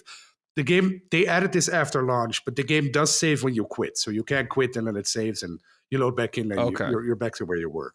But yeah, it's you have to plan stuff out, which is cool, which is part of the game. That's basically what you have to do. So is it intrusive? No. I guess that it can get annoying for people that then just put it on easy and then you're it's less intrusive. On normal, it's not annoying. Like I've never been hungry. It's just in the tutorial, like after you sleep, it'll be like, hey, you're hungry right now. But I put hours in after that, and I just like every enemy you find or dead body you find has food on it, so you can just kind of like chomp on some pretzels or whatever. Then you're good to go. It's also like a Bethesda game. There's food everywhere, items everywhere. Cool. I think it's really interesting, Locke, that the story revolves around real stuff that happened and real people or whatever like that. I think that's super unique and awesome that they managed to do that. Yeah. Cool location for the game too. Super. Damn. Yeah, I do want to play it. I'm very annoyed that 2's coming out this year because I haven't even played 1 yet. I thought I had like 2 years until 2 was out, but fuck, man. It's not that long though. Yeah, you can probably, it is long, but you can do it in like 70 hours, 60, 70 hours That's long, if you dude. don't do everything. That's long, but if you don't do everything, that's long. But compared to the games you play, Brad, it's compared to like Persona games. That's It's true. pretty short. That's true. Or Final Fantasy VII Rebirth, I guess. That's true. Or other anime games. It's pretty That's normal. Fair. Yeah, that's a fair point. Pretty good. Okay. It's also worth it, I think. Yeah. I'm sure it's amazing. I do want to play it. The in-game codex is like awesome because there's listings for like everything. It'll be like you get a pair of shoes and it'll be like codex unlocks shoes, and it'll be like people in this time were like little cloth shoes. It'll tell you exactly why. That's cool. I live in that codex. It gives you backstory on the king and everything too, which is cool. Yeah, that's awesome. That water went down the wrong way. There we go. Robert wrote in, "Hey Locke, why don't you Kingdom Come on my balls?" That's it. What's his name? Robert? Robert, yes. Robert, Connolly's going to give me access to the Patreon soon. I will find your email and I will do that. I will find you. We will find you. I will find your email and I will come to your house and I will do that. So that's a promise. This is from JR or Junior. Hello, Maester Summoner Brad and Summons Lock and Jimmy. A couple months ago, I picked up Kingdom Come Deliverance off a PSN sale. It looked interesting and I wanted to get my medieval on. So after my 170 hour plus of Final Fantasy VII Rebirth, I was looking forward to what I thought was a 34-hour game. Oh boy. I stepped into the deep end with this one. I have roughly 60 hours and there's no end in sight. The systems in this game are so unique. Combat can be challenging, especially when facing more than one foe. You have to eat, sleep, heal, bathe. I didn't know you have to bathe. Yeah. Read books. People will be mean to you. That's awesome. And train in combat. Yeah.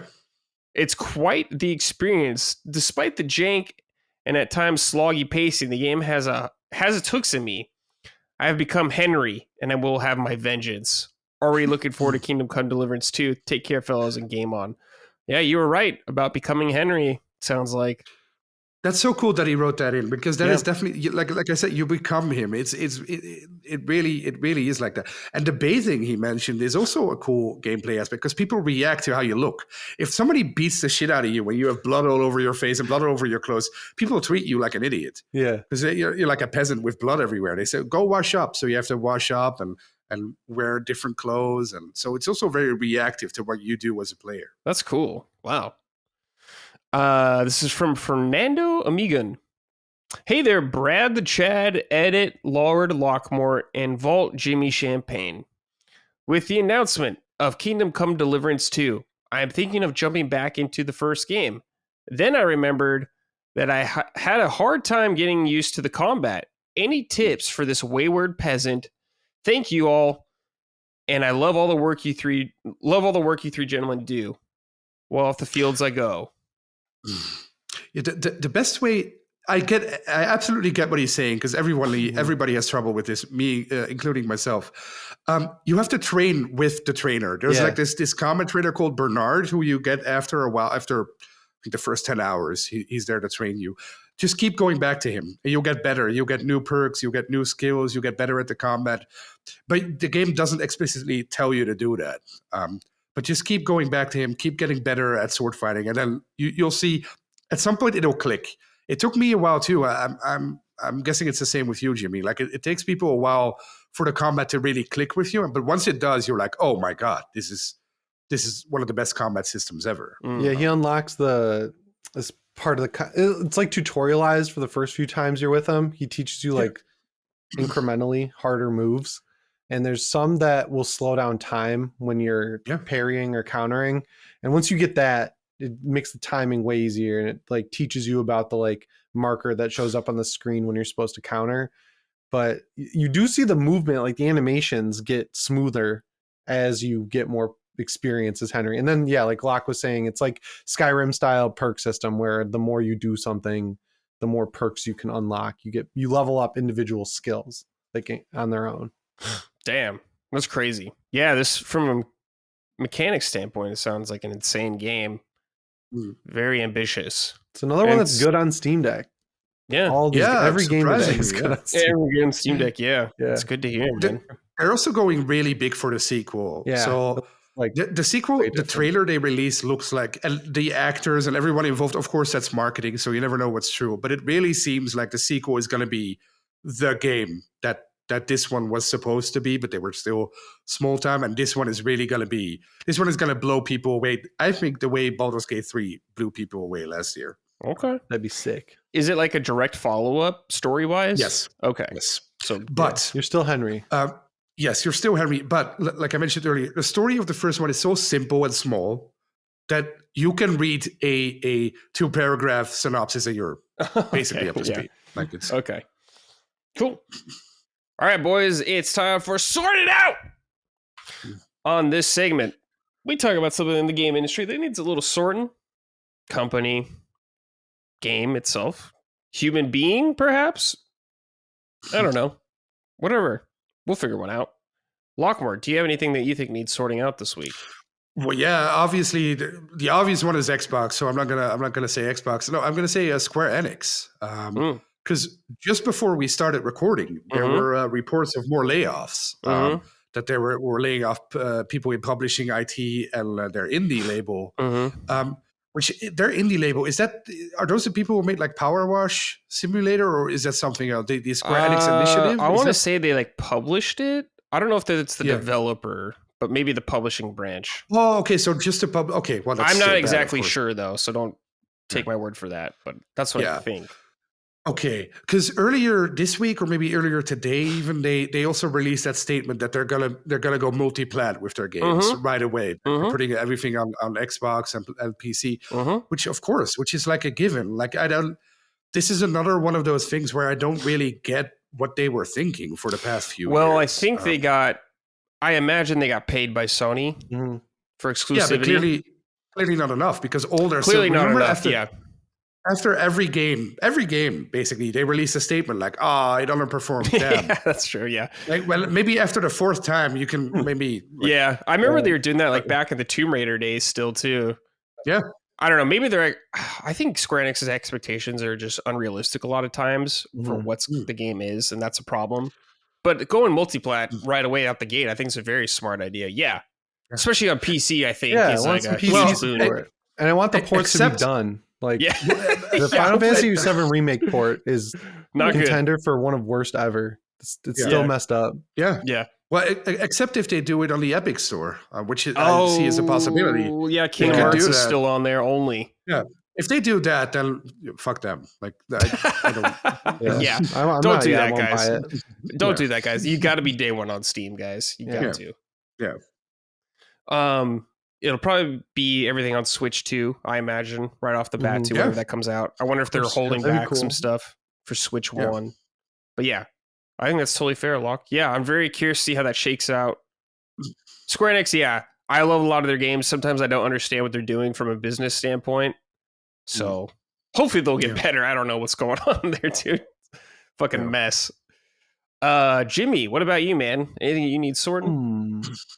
Yeah, I guess like Sony sorted out, start talking, showcase time, let's go. Not that there's like nothing to play, right? Like we got Rise of the Ronin, then we got Final Fantasy, then we got Stellar Blade. There's stuff to play, but we don't know what the first party's doing. I mean, like we know because everything leaks these days, but there's been a lot of rumors about this showcase, like Resident Evil 9 showing up. I want to see that. Oh yeah. Whatever Sucker Punch is Ghost working of Tsushima 2, Ghost of Tsushima pretty 2. much. Yeah. God of War Ragnarok on PC, maybe Gran Turismo 7. There's a lot of stuff. Naughty Dog, what are they working on? Ben Studio, they've been cooking for like, 6 years? Blue Point, I've been cooking for a while too. Working on an original. Demon Souls on PC, maybe. Like, there's a lot of stuff just out there that needs to be addressed. And, if they were smart and cool, they'd announce a Black DualSense Edge. That'd be nice. That would be nice. With the PS5 Pro. Do you it's like they're just quiet. Do you think the PS5 or the Pro, Jimmy, will be black? I hope so. It's like a running joke on my channel. Like it's whenever I do a video, like the segment, what do I want from the PS5 Pro? It's like number 1, black console out of the gate. I thought we were getting somewhere when they did the like black plates with the black controller and the black headset. I'm like, they're rectifying their grave error here. And then the PS5 Slim is white. I'm like, what the fuck? And then the DualSense Edge is white. And then they're like, yeah, man. I think it's going to be white. I think it's going to be white. Give me the option. Both. Yeah. You can do both. You can satiate everyone's need. Did they make plates for the newer model of PS5? Yeah. I'm not buying those. Oh, yeah. But, I mean, I have the big old bitch still. Yeah, that's what I got both because I had to make a video about the Slim when it came out. Okay. So I got that here in the basement. Got my black PS5 upstairs. And I will say having two PS5s, honestly, a pretty seamless experience. Like, oh, yeah. Yeah. Colin does that too, I think. Yeah. Yeah. It's like shockingly easy for how stuff usually goes with Sony whenever you have two of something. But that's true. Yeah, I'm not like mad at them. I want to know what's going on. Give it what's going on, guys. Yeah, just give me an update. Like, say hey. After this episode comes out, they'll announce the fucking showcase or whatever. Probably. Yeah, because it's supposed to be this month or rumored to be. So let's get that going, man. The last one man. was May 24th last year. Oh, okay. So yeah, maybe the next week. Yeah, you gotta show more first person stuff that's not games of a service. I'll say. Yeah, to get people hyped up and CG trailers. You gotta show gameplay. At the last showcase, they announced the Portal, and I was on a plane when my plane was landing. I was flying back from Michigan to LA, and then so I was like, "Shit, I gotta record a video." So I went in the bathroom at LAX. And I'm recording this video on my phone, like 15 minutes. The whole time I'm like, "Man, it reeks like shit in here." And then I turn around, there's just a pile of shit in the corner of the bathroom. In the corner of the bathroom? In the corner of the, not even in the toilet side. It was like, what? In the back. So I had the video is posted. So I had to go back through the video and make sure I never turned the camera enough to see it. And I didn't, thank God, but that sucked. I shot and edited a video on my iPhone at LAX. Big cities, man. It's fucking ridiculous, dude. Jesus. That was the week before I moved. So I was like, never, I hopefully don't get LAX for a while. Yeah. My sorted out is to fucking Microsoft, man. You fucking let Tango I knew go. it. I was going to say sons of bitches. You sons of bitches, man. You for years you're saying Game Pass is great because developers can make smaller games and they have the flexibility. And you get your hit. You get one that everyone loved. Actually, got your awards. You kill them. You fucking killed them. You killed my Evil Within 3 dreams. I don't want to hear about the financials. You're a $3 trillion company. Shouldn't have bought all those fucking companies then. God damn it. Rest in peace, Tango. Very reasonable, sorted out. Yeah. I love you, Tango. Rest in peace, everybody. Yeah. All right. Let's hear from the audience. Cody Robin wrote in. Hey, Summoners. Just want to issue a big sorted out to all the people tagging ussy on the ends of words. It's so played out at this point. Stand down. Yeah. Wow, this guy did a sorted out and stand down in one thing, dude. I don't think we've ever seen that much. That's powerful. Wow. He's mad. He's big mad, yeah. This is from Kenneth Kopnick. Howdy, summon Edis. What the fuck are you writing? Summonists, I guess? I don't know. How about a sorted out to video game publishers sorting out their action figure licensing? We get sporadic releases from NECA, NECA, Lego, or the occasional import figures, but not nearly as reliable as we should, given the size of the gaming fan base. The adult collector market is bigger than ever, but outside of Mario and Halo, it feels like it's barely an afterthought. Money's left on the table. Loving the show, even when it's games I'm not into. Keep that up. Yeah, Jimmy, are you into figures and stuff? I feel like you buy horror figures at least.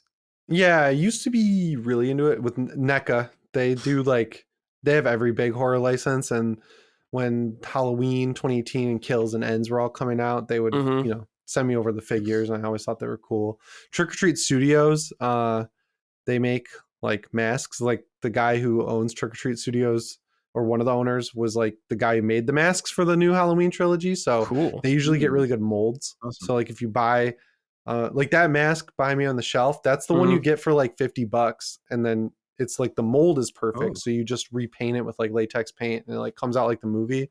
They make awesome figures. I've got a Michael Myers back there, on the shelf. It's on par with Sideshow, and they're a lot cheaper. So the horror world is great for figures. There's they're cheap too. If you don't want to get the Sideshow ones, you can get them from NECA, and then there's accessory packs. Like there was a Friday the 13th one that came with like all the weapons Jason uses and like a little dock and then like the chains to hold him at the bottom. And there's a couple Halloween ones. So that market's pretty thriving, I think. But yeah, I've always wanted some good Resident Evil figures. Oh yeah, I like those Figma figures. I'm like Locke. I love Homelander, so I've got this like Figma Homelander. Oh yeah, that's so posable. cool. I love that. Yeah. So yeah. But yeah, I wish it was more consistent. I know NECA and McFarlane kind of go back and forth. McFarlane has a lot of the game licenses, and their figures are pretty good. Yeah. So I have the opposite problem of this write-in from Kenneth. There's too many figures I want, particularly from Square Enix, and they're not cheap, which is a problem. Those ones are so cool. Like the Cloud and Tifa I have back there, they're like over $100 each. Yeah. They're not cheap, dude. It's fucking ridiculous. I'm gonna get that Cloud one now that I'm almost done with Rebirth. I'm like so into it. I want the little Cloud for my desk. Yeah, man, he's great. And I have a little. You can't see it down here, but down there below them, I have a Figma of the Bloodborne Hunter, and I love that one. And it's just like, I see all these figures, man. I'm like, fuck, I want all these, but I don't need them. So I have the exact opposite problem. Yeah. Locke, do you have any figures or anything like that? You ask me this every time I come on your show. Which waifu do you have? I have no figures, and I will never get. You're not going to get figures. This Homelander one. It's awesome, except for that one. That one it's is like really cool. It's small. I feel like you could pose them like the poster, so it's like a little tasteful. We should get you like a Hatsune Miku one or something. We should send one to you. I don't know what that is. Yeah, we need like some anime in your backdrop or something. I have two. If you watch the other channel, I'm on Retro Rewind. We did Attack on Titan there, and I have a big Attack on Titan poster which I bought specifically because we were gonna review it. So in one of these two frames in the back, I had a huge Attack on Titan poster for a couple of videos. Okay, Attack on Titan has like more crossover because it's very violent and stuff like that. So it can get a lot of non-weebs into it, I feel like. Mm-hmm. But we need to get filthy with you though, Locke. We got to get down and dirty. We got to like ask Dustin for what we should get you. Should get you like an Evangelion figure or something. Those look cool. Okay. They won't be that bad. We should get Asuka. Yeah, we'll get you Asuka or something. I don't know what that is, man. Well, look, whenever we meet in person in the future, we'll gift you some anime stuff. So you can't hide. You'll have to take it. You'll have no choice but to take it. Sure, we'll see. We'll see what happens. We'll see. All right, Sean. This is from Sean G123. Sorted out extraction shooter developers. Is it possible for one company to make something like Tarkov, Gray Zone Warfare, or the latest Arena Breakout Infinite that also has controller players in mind? No, Call of Duty DMZ is not a solution and is nothing like the games I just listed. That's it. They just want controller support. Yeah. I feel like I'm surprised when like games don't have controller support nowadays. Yeah. It's just like, what? Helldivers is an extraction game. That has good controller support. Yeah. But I guess he's listing like Tarkov and Gray Zone Warfare. But it's true what he said, though. That Call of Duty, that DMV thing is nothing like Tarkov, even though they marketed it that way. Yeah. It's nowhere near. Nowhere near, yeah.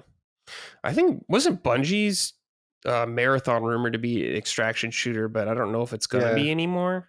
Like hero-based extraction. I don't know. Yeah, I'm curious about that. I like the milsim aspect of Tarkov and Gray Zone. And it's like, they're in early access and Tarkov's expensive as hell. And like, it's one of those games that's been in early access for too long, so people are turning on it now. I saw it this week. Something happened. I don't know exactly what. But charging like $250 for PvE.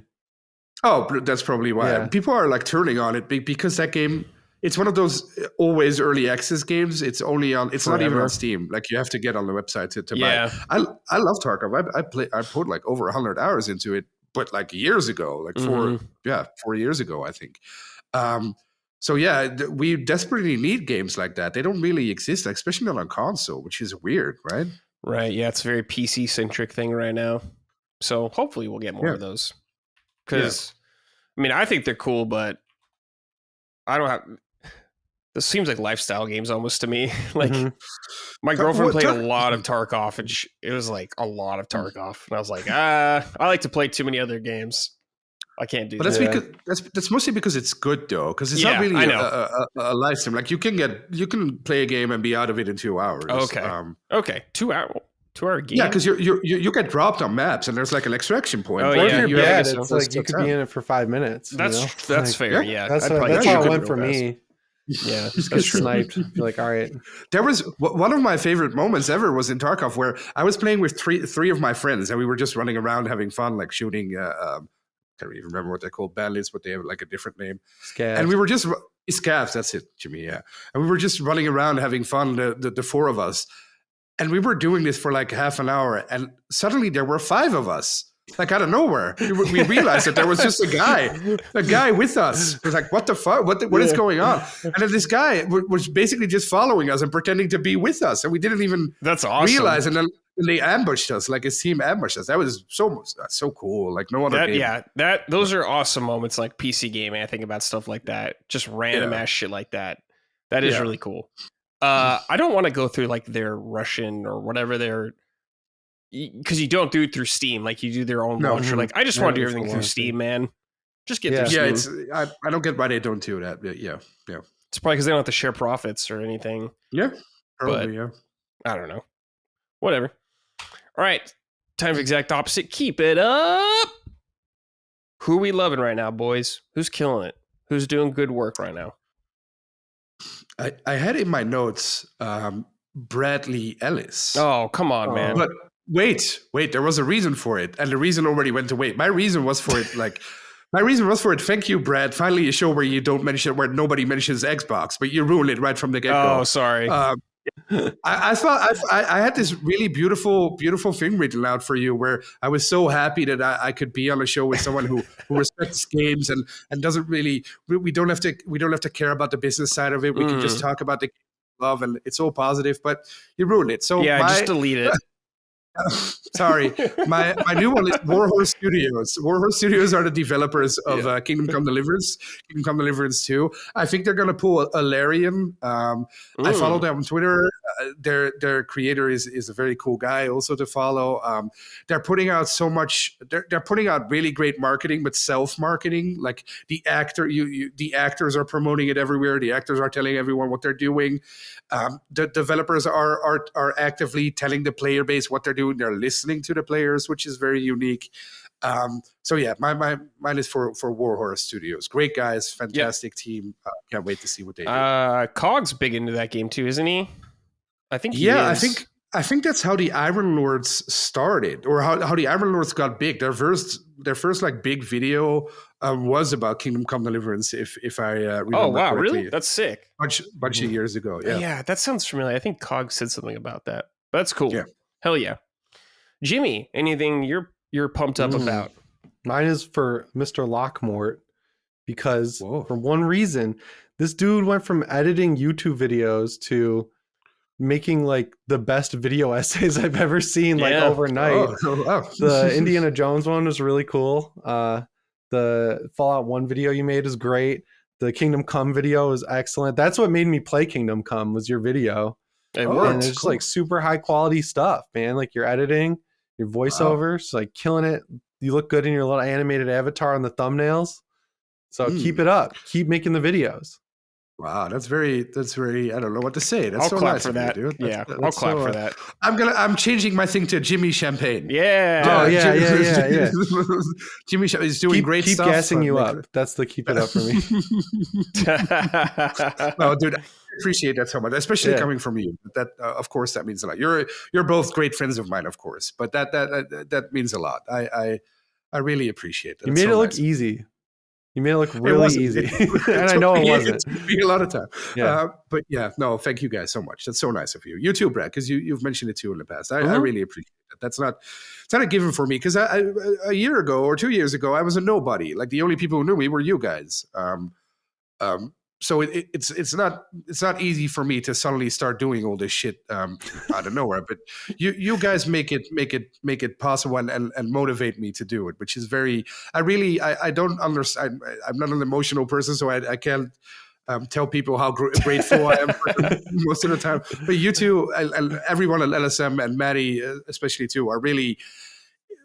I can't thank you guys enough. It's wonderful. You guys are wonderful people. Well, you have a talent for the work you do, Locke. Even before I knew who you were in like LSM, I saw you one of your edits where you just make everyone look like shit, and I thought that was so great. I was like, this guy gets it, man. This is good. I like the ones that get like copyright or not copyright strikes, like content violation strikes. Yeah. That was unfortunate. There will be a new LSM edit this week or next week. Oh, wow. Oh, shit. It's been a while. Please be excited. Damn. What's my keep it up going to be with? You know, fuck it. I'm just going to do Lockmore too, dude. Yeah. Keep it up, Lockmore. You're doing such good work, dude. People are going to hate this. People are going to say, I hate that guy. Lockmore's the best, guys. Seriously. Where's Maddie Lockmore comments is fucking awesome. Where's Maddie? Yeah, that's going to comment. Where's Maddie? Like on the rebound videos.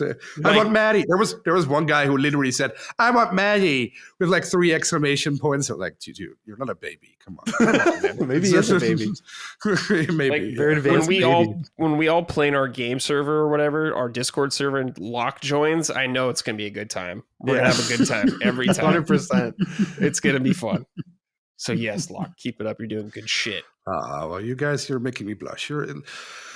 Like I said, you're both, I can't state enough how glad I am that you guys are my friends. Like it's easy to like gas people up on the internet. And, yeah, you're doing great. But from you guys, that really means so much because you're my friends. You're my actual friends, not just online people. Like I adore you guys. Obviously. So thank you. I invited you to my wedding. From yeah. True. I was like, I don't know if this invitation is going to get there because it's like a weird lexicon of like cryptic writing to get his address on there, but it got there. I'll do a gaming one too, just so people don't get mad. Yeah, exactly. Yeah, because I'm like, what the fuck? Where's my gaming? Keep it up, god damn it! Exactly. Keep it up, Atlas. You're doing good. Well, Atlas, you make amazing games. Your DLC practices are usually dog shit, but Unicorn Overlord's very good. I love the visuals of Persona 3 Reloaded was good. Metaphor ReFantasia is coming out this year. I'm very excited. So you're doing great this year. Keep it up. All right, listeners. This is from Kasdan Risk. Hey, Slippy, summon ussies. Whoa, who was mad at that again? No one guy's pissed. Yeah, Cody's mad. He just drove into the median. I want to give a keep it up to Donkey and Big Mode with quote only publishing good games quote like Animal. Everyone laughed at Donkey when he said he was getting into game publishing. But the first game he helps get out is a hit. Keep it up. That's true. I do remember people being very snarky about that. Yeah, he caught a lot of heat for like no reason. I don't know. He's like the nicest dude ever. I met him at Disneyland. I talked to him for like 20 minutes. He was cool as hell. Oh, it's like he's having fun on YouTube, guys. Don't get like too crazy about it. But yeah, it's his first game. It's a good sorted out. Yeah, and it's keep it up. Keep it up, and people seem to really like it, so that's great. This is from Astro Parrot King. Hello, summoners. I have a keep it up for Locke. Yeah. People are really gonna get mad, guys. Yeah. Even though you dunk on us weebs, you're currently playing Persona 3 Reload. I must say you've done well with hiding it, but we know the truth. I really love the fact you work with Maddie on Retro Rewind and Rebound. Keep it up. You're doing great work, and we all appreciate you. Have a Lockmore better come to the next show, or we're gonna have to fly out and see him type of day. Yeah, all this Lockmore praise this episode, dude. It's so nice, very wholesome. Yeah, now I feel great until I get to the Reddit thread in a couple of days, and people are like, "Fuck that guy! I hate him." Oh, no. Yeah. It'll happen. Watch, it'll happen. It happens to everybody. It happens to all of us. That's just the way it is. This is from Jonathan Rumor. Hey there, JBL Inc. I want to issue a huge keep it up to Auduzzi, or Auduzzi, I guess I say it, the team at Sony. The Pulse Elite is hands down the best video game headset I've ever owned. The sound quality is excellent. The price is right, and the PS Link function is so helpful, if a little finicky. Crying Jim's Accessory Emporium put out some bangers for sure. Thanks, Chronodium. I have the normal Pulse headset. I got that from Sony, but I haven't tried the Elite. The normal one like hurt my ears after not too long. I didn't like that one. I have the Elite. It's really Is it much better? Yeah, these ones, the Explore, nope, don't buy them. They suck. But the Elite is good. The Elite, okay. That guy's comment was spot on, like with all the good stuff. I think it's Audis. Audis, is that how you say it? Yeah, Audis. He wrote it like Audiz. He did the pronunciation. Yeah. Audis? I don't know. Yeah. Well, Jimmy got it corrected, so here you go. This is from Full Metal McCoy. Hey, Brad, Lock and Jimmy Miller High Life. I'm a bit late on this. Yeah. But I want to keep it up to both the Crowbar Collective and Valve. I'm at the end of Black Mesa, the Half-Life remake, and it's so amazing. It's sadly making me nostalgic for Half-Life 3 Hopium. How could they do this to us? True. Anyway, it's so cool seeing a company allow a creator to make a remake of their game and promote it. Wish the rest of the industry would get behind this. Keep summoning that bussy. Thanks. Yeah, that is crazy. They did a remake of Half-Life 1 and Valve's like, hell yeah. Yeah, we'll promote that. Yeah. That's awesome. They like made new content too. Cool. They like the Zen section. They like made it bigger. True. I haven't played that. I should play that someday. It's cool. Oh, just got an update, so that works really good on Steam. Well, gaming confession though. I don't think I've said this on LSM. I have never played Half-Life Episode 2. Episode 2 or just you mean just Half-Life 2 Episode 2? Okay. Oh, okay. That's I've played it. I've played Half-Life 1, Half-Life 2 Episode 1, and I've played Alex. But I've not played Episode 2. But did you play just Half-Life 2? Like no, I played 2 and Episode 1. Yeah. Okay. Good. That's okay. You want to know what happens at the end? I do know what happens now. I do because it's been so long, and because of Alex kind of stuff. Yeah. But man, Half-Life 3, what a meme! Mm-hmm. Half-Life 3, Episode 3, biggest memes in gaming, right? Sadly. One day, dude. One day it will probably happen, but it's just like fuck, man. Dude, they're doing more hardware right now. They're like big on hardware. They're. I don't know, doing Dota 2 shit still. One day we're gonna wake up and there's the orange box too, and we'll get Left 4 Dead 3, we'll get Half-Life 3, and we'll get Portal 3. But you didn't say the most important one though. Team Fortress 3? Yeah, you didn't say Team Fortress 3, which I need. We'll get that too. Yeah, we'll take that. Dude, TF2 was like my most played multiplayer game, like shooter ever, I feel like. Oh, I used to play it so much. I love that game. Yeah. I mean, it's like a fucking hellhole right now with all those bots. It's over. But I had so many good times with that game, dude. I miss it. Yeah, we need a game like that. Remember that Overwatch was like supposed to be like the fake... The hero shooter? Yeah. It was, I was like, oh, it's like TF2. Yeah, but no. Yeah, things have changed. We should play it though. I do want to play Overwatch 2, revisit it. I still play Overwatch every single day, like we talked about last time. Yeah, I know. We need to revisit it. Yeah. Like, play I just want to see. Yeah, gotta get back to it. I know. I think Overwatch. I had fun with Overwatch 2. There was a lot of mistakes they made with that game, sadly, and a lot of potential. But when Overwatch 1 was in its prime, it was like a moment in gaming. It was so great. Yeah. It was so cool. Awesome. I was playing it like every night. Yeah, same. It rightfully won game of the year. Yeah, it was so good when it came out. Yeah. Just sadly kind of fell apart. It fell from grace. All right, guys. Now, let's talk about Wasteland 3. Lock, I know you love your Wastelands, your Western RPGs. You're our guy. I've heard this game's great. Dude, excellent game.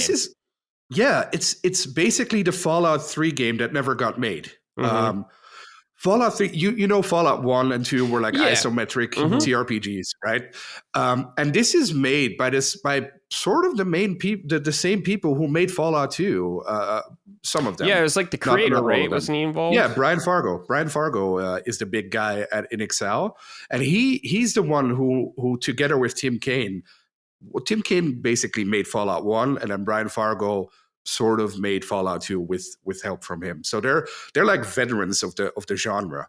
And then of course Fallout went to Bethesda, and then NXL did their own thing. They made like the Bard's Tale and a couple of other games that were really cool. But then a couple of years ago they made Wasteland 2, which was the sequel to, of course, Wasteland 1. Wasteland 1 is a CRPG from the 80s. You can't go back to it. It's so archaic. It's like you can't really go back to it. But Wasteland 3 is basically Fallout 3, the way it was supposed to come out in the late 90s. There's a lot of references to Fallout 2. It doesn't take place in the same universe. It is a post-apocalyptic setting, but there are no vaults. It's like a different kind of society. But you'll meet a lot of the same elements that are in Fallout. You meet those two in Wasteland. And Wasteland 3 takes place in Colorado, which is snowy. Cool setting. Winter. Yeah, really cool setting. Wasteland 2 took place in Arizona, so this is a really big departure from that. So it takes place in like a snowy area, which is very new, very cool. You still play as the Arizona Raiders, so you still play as like people. You make your own characters, but you supposedly come from Arizona to Colorado because the resources in Arizona are depleted. And there's this patriarch in Colorado called Patriarch Buchanan, and he invites the Arizona Raiders to Colorado to take care of a problem. And if they do that, he'll give them more resources, and they'll just become friendly and have like a supply line between the two. But Patriarch Buchanan has 3 kids. And that's the reason why he asks the Arizona Raiders to come to Colorado, because his 3 kids are trying to usurp him. He has like this whole, how do you explain it? Like a whole society where he's like the patriarch. They also call him the patriarch. But his 3 kids, who are in 3 corners of the map, are trying to take his kingdom away from him. And he wants us as the Arizona Raiders to help him to keep his kids under control. He doesn't want us to kill them, of course, because they're his kids. But Wasteland 3 is like a top-down isometric CRPG, like Baldur's Gate 3, like Fallout 1, like Fallout 2. And you play as like a custom-made character, which you give them a name, of course, you give them perks. And then the combat is basically Baldur's Gate 3 with guns. Which is very cool to me. That's like my perfect type of game. Cool. And the guns are like the normal guns. It's not like Fallout where you get like pipe guns. No, these are like, I live in Europe, so I don't really know much about guns, but I know most of the guns, or some of the guns in the game, exist with like real bullets and stuff. I'm sorry, I just don't have that expertise, sadly. But yeah, the cool thing about Wasteland 3 and the cool thing about Wasteland 2 too, but especially 3, is that there's so many choices and consequences. There's a bunch of factions you can pick between. We've all played Fallout 3, I guess, or Fallout 4. There are also factions there, and there are some consequences, but the consequences in Wasteland 3 go really far. If you pick one faction, the other one just closes off. Like there's no quest. They're your enemies. You have to kill them now. There's gangs operating everywhere. There's wacky characters operating everywhere. You have these kids that are in the corners of the map who all have their own personality. You can side basically with everyone. You can actually be a bad guy in this game. You can kill kids. You can kill animals. Whoa. You can do whatever the hell you want. You can kill Buchanan, become the patriarch yourself. You can do anything you want. A lot of games advertise themselves that way, like Bethesda games or even Baldur's Gate 3. You can do a lot of things in those games, but you can't do everything. Wasteland 3 is the only game I've ever played where you can do everything, which is so cool to me. Like it's all about choices and consequences. Go ahead. Just a quick question. So with all these things you could do, like killing everyone and like becoming the leader or stuff like that, does it close off like the main storyline and all that stuff? And you're just kind of like in a soft lock state at that point? It does.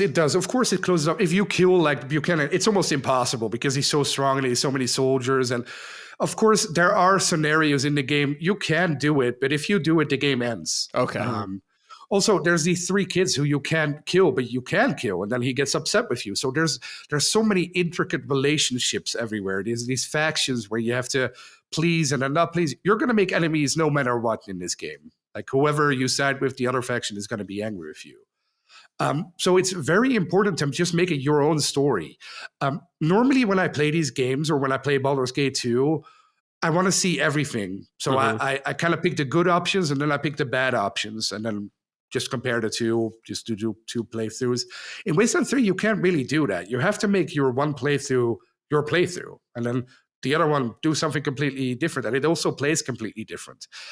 You get this big truck that you can decorate and you can outfit, and you use the truck to traverse the map, and that's how you find new locations, because you're in like a post-apocalyptic snowy mountain area, so it's very difficult to get to certain areas. The game isn't also that big. That's how they manage to implement all these choices and consequences. Yeah. It's not a 100-hour game. I would say maybe 30 to 40. Oh, that's max. still pretty big, I feel like, for a game like this. Maybe even a little bit less, though. I take that long because I play on hard and I die a lot and then I reload. Sure. But I think maybe you'll probably be able to do it in like 20, maybe under 20 hours even. So it's not that in CRPG terms, it's really not that big. It's kind of small, really. Yeah. I think also that's totally fine though with how much variety there is that you can do in the game. Yeah, it makes total sense. Yeah, it's definitely another example, like with Warhorse Studios earlier, where they wanted this game to be Wasteland 2, and all the promises they made in Wasteland 2 couldn't be fulfilled because there wasn't a budget and they didn't have the right resources. They were just trying stuff out. And this is the game they really wanted to make with Wasteland 2. So this really is the Fallout game for people like me who wanted a real Fallout game after Fallout 1 and Fallout 2. Not that Fallout 3 wasn't a real Fallout game, but right. We wanted a new isometric CRPG. And this is it. There's a lot of references in this game to Fallout 3 following up Fallout 2. Fallout 3 originally was going to be called Van Buren. That was the working title. You can find that in this one too. In this game, cool. there is a name, Van Buren. Yeah, there's a lot of references too. Of course, you get companions. The companions have their own quests. They have their own perks and abilities. And it's basically like every other CRPG. It's just very special because you can do so many things at once that you don't really. It's one of those games, that you also had in Baldur's Gate 3, both of you, I think, right? Where you think of something, you try it out, and then, oh shit, this actually works. Mm-hmm. I've had that so many times in Wasteland 3 as well. I've heard good things about this game, Lock. Mm. What do you think is keeping it from kind of getting like that mainstream success? Yeah. Baldur's Gate 3 obviously was like a huge anomaly, maybe. Yeah. What about this game do you think that it needs to get on that scale of success? It's not. I'm very positive about it, of course, but it's not. It's just not on the same level production wise. It's everything you do is very small scale. There are a lot of choices you can undertake, but it's all small scale. There's no epicness to it. There's no sprawling cutscenes. There's no beautiful vistas or highly. That's the one downside to it. There's no highly interesting multi-dimensional characters. It's all very. The characters are pretty surface level, but they are interesting. They have their own stories and stuff. But it's not on Baldur's Gate level where there's this epic story, epic sprawling narrative, epic music. The music in Wasteland 3, though, is they use like actual music. They use like a soundtrack with like I can't really say any song titles for it, but you'll recognize them when you play them. It reminded me a bit of Far Cry 5 in that regard. Because Far Cry 5 also had like a really cool soundtrack, I think. I don't know any of the stuff they did. I think they had their original music, and Wasteland 3 uses licensed music. Okay. But it kind of reminds me of the same atmosphere. Because in Fallout 5, you also had the kids or the brothers and the sisters from the patriarch then, and the same thing applies here. But what keeps it from greatness is I think it's all not just not there. It's barely under the line of like high production, but it still is lower production. So you think like budget issues or budget constraints more so? Yeah, of course. When it launched, of course, a shit ton of bugs, like it usually goes. It took a few years. It ran so bad when it came out. Yeah, that too. It's a little better now. And the weirdest thing for me when I was playing it was like some areas will look really good, and then you'll go into like the club with the like gangster guy. Yeah, and you know who that's that is? Like the graphics are like PS2 level for some reason. It's like it feels very like taped together, but it is really fun. The conversation, like that game's conversation system is hardcore. Like you can, what Locke was saying, where you can like close off quest lines. You could just be like, if you're nodding out and just kind of like hitting A to get through a dialogue tree, you can accidentally say something that just closes off like an entire quest line for the rest of the game. Oh shit! Like you have to be paying attention all the time. But yeah, the gun system's cool. The combat's really fun. Cool. And the dialogue is also like in New Vegas, like it's all perk based or like stats based. So if you put points in kiss ass, you can suck up to people. Hard ass, you can like assert dominance, intimidate over them. So it's all very perk and it's a hardcore CRPG. It's just not quite there, but it's still amazing. I loved it. I thought it was great. If it wasn't for Baldur's Gate 3, this would be my. Did that come out on PS5? Yeah. Yeah, because it was PS4 they got bought maybe. Right before that, right, or something. Yeah, it is on console. Yeah, yeah, interesting. The cover art is awesome. Yeah. Locke, I'm just curious, what kind of do you prefer, like the modern Fallout style of how they delivered the games, like first person, or do you like it more like the isometric retro kind of way? Well, you got to understand there was like a decade or maybe even a decade and a half when there were no CRPGs almost. Right. They started like revitalizing a couple of years ago with Pillars of Eternity when like Obsidian said, okay, we're going to make these type of games again. And then everybody slowly started making them again. So there was like a decade and a half where there was no choice. Like you had to play Fallout that way. I think for Fallout, because we have Wasteland, that's such a hard question, dude. I think 3D fits better for Fallout because that's what we're used to now. But I don't think if they do that to Wasteland, it wouldn't work because it's a little bit weaker Fallout. It would just be like Fallout, the Outer Worlds, like. Very good comparison. Yeah, exactly. Yeah. Oh yeah. Okay. Oh yeah, I forgot the sequel's coming out for that too. Sometime. Wow. Yeah. Yeah, Locke. All these games sound amazing. You're talking about. Like I've said in the past, I missed a lot of these Western RPGs because I didn't have a PC till like 2004 that I could play games on.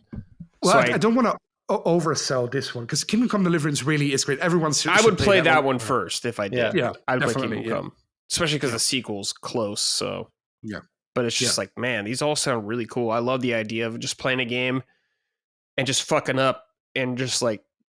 Getting kicked out of a quest line, accidentally killing someone. I just think that kind of stuff's so funny. I love all that stuff. It's like from software games, you could easily do that too. I love shit like that. So it sounds awesome, man. Damn. These games are. That's why I love CRPGs. There's nothing like them. Like every genre has like their spin-offs and they're like their cool little thing. CRPGs have always kind of stayed the same. But they've always improved. Like, look at Baldur's Gate 3. It's insane what they did with that. That's like the evolution for CRPGs. You see that New Blood, the publisher of like what's that game? I forget. They do all the like Ultra Kill and they're doing like a Fallout inspired top-down CRPG. Oh yeah, dude! I know what you mean. Yeah, that looks amazing. Yeah. Awesome. So pixelated too, right? Like the pixel art. Yeah. They keep teasing it. It looks cool. Yeah. Dead, something with dead, in the title. I don't know. I don't remember. Dusk is the game I was thinking of. I don't know how I forgot that. Oh, okay. Yeah. Do you think the camera perspective lock is like essential for CRPGs, or do you think we'll start seeing more CRPG mechanics and gameplay, but just first person or third person normal? Well, the camera is the CRPG. Like, of course, all these mechanics, every game is an RPG these days, right? Like every game, like, I mean, that's just every shooter has like RPG elements. I think the most 3D CRPG there is Fallout New Vegas. Because what is intricate to a CRPG is dialogue options that relate to stats. And New Vegas is the one, of course, that's known for it, that does it the best. Of course, CRPGs don't have to be from that perspective, but they do that because that way you can implement all these choices.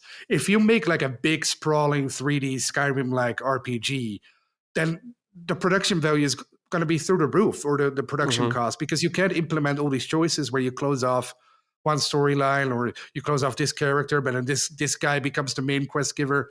You can't really do that if you have all these graphical fidelity options you have to take into account. So that's why I think most of them, and these games are also made by much smaller teams. Yeah, right? yeah, totally. Like Larian was the exception to the rule. They grew because their other CRPGs, Divinity Original Sin 2, also a phenomenal, beautiful. Yeah, that was my fantastic first game. CRPG. It was great. Oh, what do you Yeah, thought I really you liked it. Yeah. Yeah. Okay. Divinity 2. That's why when Baldur's Gate 3 was announced and I saw who the developer was, I was like, oh, this game's going to be awesome. Because like I hadn't played the older Baldur's Gates before. I have no context with that. But when I knew it was that developer, I was like, oh, this game's going to be awesome. Dude, those guys, well, you've heard enough about them the past year, I think, but those guys are like, first of all, they're Belgian. They live very close to where I live. They're amazing. I've been playing their games since I was a kid. They've always made CRPGs since like the 2000s. And they were always kind of they were okay, but they never got the recognition they deserved. And then when Divinity Original Sin 1 hit, people were like, this is kind of cool. And then when 2 hit, you'll both remember probably. That took over Steam in no time. Yeah. Everybody loved it. That got like all 10s. Yeah. When it came out. Just rightfully so. And then Baldur's Gate 3. Yeah. But what I love most about them, like Sven Vinke, the head of the studio, just said last week, okay, we're done. I don't want to talk about Baldur's Gate 3 anymore. We're moving on to the next thing now, which is how they operate, which is so cool. Like most developers release like DLC here or they DLC there, or they make like a direct sequel, and then it's always the same bullshit. But they actually do something different every time. Like they move over to the next thing, which is so cool. I wish more people would do that. Yeah, that is cool. I feel bad for anyone that's got to follow them up with Baldur's Gate 4. Like, good luck, everybody. Hasbro is looking for people. Yeah. That's why I think it'll be easy to make Baldur's Gate 4 because a lot of people were not happy with Baldur's Gate 3. Baldur's Gate 3 is like Baldur's Gate 3 is the perfect game for casual gamers. That's like the CRPG for casual gamers. But like diehard CRPG fans were not happy with it. Really? I didn't know this. Okay. No, well, I of course, that's not true. They loved it. Of course, I loved it too. But it wasn't Baldur's Gate 3. It was a different game. So what people want from Baldur's Gate 4 then is to go back to the isometric gameplay. No big sprawling cutscenes. They want more dialogue options, but more like you do it in New Vegas, really. Like you pick like they're more intricate, connected to the systems. I love Baldur's Gate 3, but a lot of people treated it as if it wasn't Baldur's Gate 3, which I personally get. Sure. So maybe they go back to that. I feel like since 3 was such a success, they'll continue to do what 3 did. Yeah. Of course they will. Yeah, they will. They'll try. They'll try, yeah. We'll see how successful they are. Yeah, cool. True. Wasteland 3 sounds awesome. All right, boys. I've been playing Unicorn Overlord a little bit. I've only played like 4 hours, sadly. But it's really good so far. So if you're unfamiliar with this game, it is a new game from Vanillaware, who did Muramasa, and they did stuff like Odin Sphere, Dragon's 13 Crown. Sentinels, Dragon's Crown. I love Dragon's Crown. So this game is a fantasy tactical RPG. How it works is very interesting. I did not know this game was like this when you play the game. So essentially, when I saw it, I thought it was going to be like more menu-based kind of thing when you're in combat with guys, and maybe something more tactics. Like I thought of, like Final Fantasy Tactics or something like grid-based. It's not like that at all. So what it is, you're on this world map. Everything takes place on like a world map, and battles take place on these, and you have control of individual units on the field, or like groups of units. Like so far, I can only have 3 units per group, and I have 3 groups right now. But as you continue throughout the game, you unlock more and more, and like that, and whatever. But within each group of units, I have 3 units in there, and I can place individual units wherever I want them, on the front line, on the back line. Like if you're on the front line, obviously you're going to take a little more heat right away. But like if you put like a knight or like a big shield guy on the front, he'll block incoming attacks for people in the back line. So you could have like an archer back there, and he'll take the hits for that.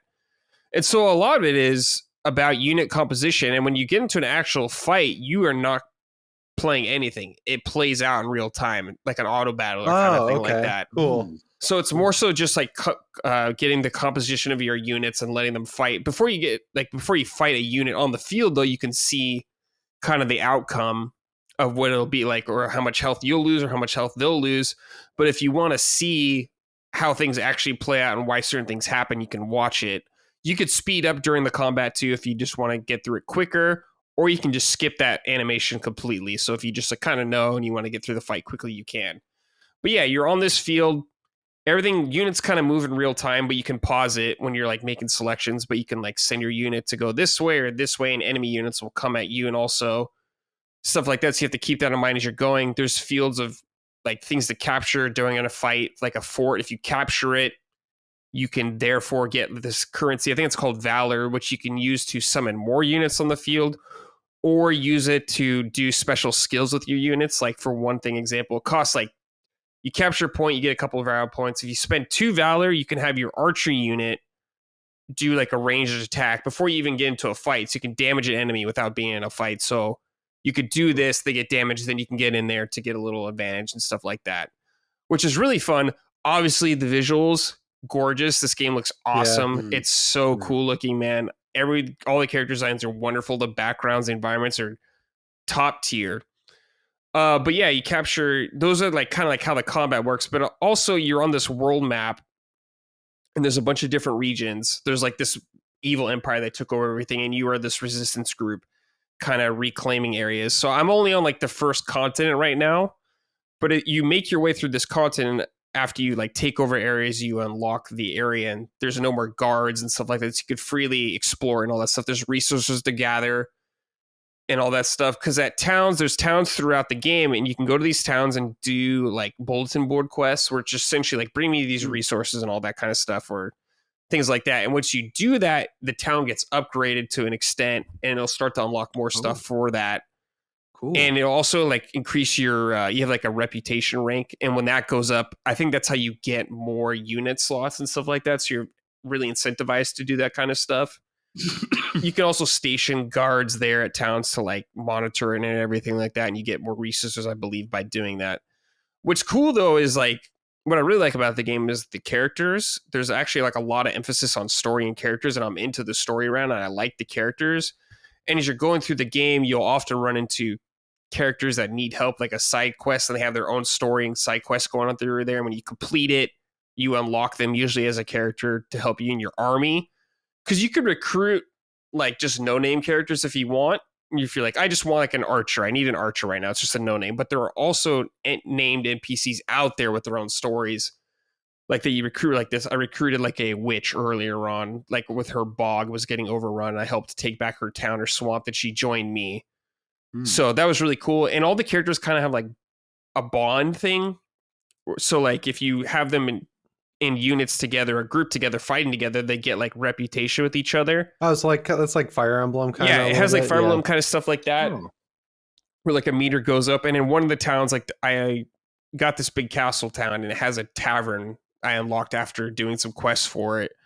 And you could have people eat together, and like that raises their bond up together even higher. And I don't know how much more, like how deep it goes, but I unlocked a conversation with like one character, and it just gave me a little more backstory with like the main character who you play as and like another girl. So you get a little more context through there. And I think that might come into combat later down the line. I'm not exactly sure though. I'm still very early, I feel like, in this game. I think it's like a 50-hour game if you do everything. So I still have a lot to learn, but I've been having a really good time. It seems like there's like 4 difficulties too. So if you're like kind of nervous about tactics games, or you feel kind of overwhelmed, pretty easy. I was playing on normal just to get the feel of it, and it's pretty easy so far. So I cranked it up to hard to get a little more challenge going on there. But it's really great so far. Oh, one cool thing I like about it is when you're on the field, your units are on the field, they have a number above them. And when you get into a combat scenario or something like that, the number goes down. So you have to rest your units every now and then, or they'll be at a disadvantage in combat. So you'll be like, okay, you're just going to aim it. And it doesn't take that long for them to rest, but you just got to kind of be conscious about that the whole time. And on the field also, like, progress the combat terrain itself has gotten more complex. Like there's watchtowers that some units can go in there, they get advantage, like as an archer. There's some barricades that you have to destroy. It takes a little bit, but like a certain unit, like this specific unit, is very effective at taking those down. So they can just take it down in one swing. So it's all about just kind of party composition. But I haven't gotten to a point yet where I'm like, I feel like I can't win my way if I don't have the specific unit. Cool, like definitely some have more advantage than others. This may change over time. And I'm sure on the difficulty, if you play them out super hard, it might be more in line with that. But it's been very nice. The flow's been great. Like I said, the art, Vanillaware is just one of those games or developers where you just look at those games and they're just fucking gorgeous, amazing looking video games. So that definitely helps sell me and keep me in this world. I'm really enjoying it so far. I definitely want to finish it. It's a gorgeous game. Check it out if you like tactics games. I picked it up for $40 physical. It's been on sale quite a bit physical, so if you're interested, it's also on Switch and I think Xbox. I don't think there's a PC port. I don't know if Vanillaware ever does PC versions, which is a shame, but it's a good ass game. I'm playing the PS5 version. It looks really nice. I know there's a demo because they sponsored my channel, and that was there's like a demo. The big part of the ad was being like, "There's a demo, and it gives you a lot of progress, and I think you can transfer it." But I think it has one of those. So if you're curious about it, it's really cool. I really like it so far. Is it like Tactics Ogre? No, it's not. Tactics Ogre is like grid based tactics. Like you're moving like on a grid, like units individually. No, it's not like that at all. Then how? Because you explained it, but I can't see it. How does it work? Think about like an older RPG map or like a world map, and you have like little. You see your unit walking around on like your character and everything like that. They can walk around it freely. But when you're in combat, it's like you're on the world map. It doesn't go to like a separate battle screen or anything like that. You are there and you're moving your units on that world map. And when they get into a fight, then it does like the old school Fire Emblem thing where you see them just fight on this like cutscene. It's like that. So like, you're not moving on a grid. Like, okay, I can move 2 spaces or like you can move around the map anywhere you want, anything like that. Some units are more effective at like moving on the map. Like if you have a cavalry as your leader, he'll obviously move faster than a lot of like ground units. There's flying units too that can fly over stuff, but they're disadvantaged to like archers and stuff like that. So a lot of like that rock, paper, scissors kind of thing. Good at one thing, bad at another. It's a lot of that going on. Do you make your own characters? No. The characters are very much like story characters that you play as. Like the main character who you play is this prince. He's like, you're not like creating your character or anything like that. No, they're very much strict characters. There's characters you recruit who are like nobodies if you just need units to fill your rank, but there's very deliberate characters. And what's the story about? The story is about you are a prince. The very beginning of the game, so I guess you're extremely sensitive to spoilers. Very beginning of the game, your mother was the queen. You were the prince. You had to get escorted away because they were getting attacked. Mother didn't survive. The whole country got taken over, or the whole world got taken over by this evil empire. So now you are a prince, and you're slowly fighting back over time as you grew older. Cool. Yeah. So very like basic premise, but the characters are really cool. I actually like all of them. So, and you meet new as you go along the way, and they got all their own backstories. Like I was saying, like this archer that joined me is like a freedom fighter guy like that. There's a sellsword lady that had a relationship with another one of my party members in the past and all that stuff. One of these mages I got, he was like he's like struggling for relevance within his family. He's like always trying to please his mother. So, and he was like doing bad shit to try to get recognition. And you can like, there's choices in the game. So like if you fight someone, you can often spare them or kill them. And I found sparing them, you can maybe get them as a party member down the line. But I believe if you kill some of them, you'll get like more experience and stuff like that. So if you don't care about having them, you could kill them and get like benefits from that. But I usually want to spare them because I want to see if they have a story down the line or whatnot. So I'm usually letting people live, but maybe I'll kill someone down the line if I get mad enough. But yeah, cool game. Really like it. Definitely recommend for tactics fans. In a game like this, like villains are very important to me. Yeah. Are they fleshed out, or do you have like? It's hard to say. So right now, there's like the big bad guy. He's like all clad in armor and everything like that. He's the big bad guy. He's really cool. And there's like a sketchy sorcerer guy with him as they're taking over stuff. I haven't like found out too much about them, but like when you're going through the game, there is people causing trouble that you fight, and they have like their own backstory. Like this guy early on was like, he's like, oh, I was only doing it because my sister's sick and I need money and stuff like that. So you're like, okay, well, do I want to kill this guy because he's a dick, or do I want to let him live and maybe because he's just doing this for his sister and stuff like that. So, but like this is like the big bads, Locke. I don't quite know yet their full motivations. Oh yeah, but I'm into them so far. Cool, man. Yeah, it's a cool ass game. I really like it. Just no PC port, which is sad for you Steam Deck boys. Yeah, it would be great on Steam Deck. I saw people were playing it on their portals. Yeah. Yeah, it's on Switch too, so if you're into Switch, you play there, or Xbox, I believe. Let's see. This is from Giovanni. Hey, crew, and happy Mother's Day to Mama Micah. Brad, I've been loving the show, and I'm eager to hear your thoughts this week on Unicorn Overlord. I should probably just give a shot via the extensive demo, like Jimmy was saying. There's a demo. But since I haven't had time lately with a newborn baby at home, congratulations. I'll defer to you for now and just ask you to describe gameplay loop a bit. I know you move around a map, set up and equip units in little squadrons and smash them against other units. But can you describe the loop a little more detail? Is it Fire Emblem-y without the grid-based strategy?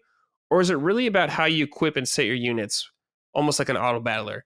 Yes, it is more like an auto battler. It's not moving your units on a grid like Fire Emblem, stuff like that. You're not moving spaces or anything like that. It is a lot about like equipping your units, putting them in compositions, and figuring out who will work good against these units. And of course, they level up and all that good stuff, so that helps with combat. But it's much more like that, and like an auto battler, I'd say. All right, boys. Let's talk about our final game. Locke, you've been playing Persona 3 Reload to the surprise of many people. What? Yeah, well, I promised you, Brad, to play this game. Yeah, was that the episode I was on? Probably. Yeah. Yeah, or the one, one of those episodes, because we made a deal, right? You were gonna play New Vegas, and I was gonna play Persona 3. So that's what I'm doing. I also made a bet with Dustin that I have to finish it before the end of July, and then I win $20, which is a lot of money. $20, hell yeah! For me, that's a lot of money. So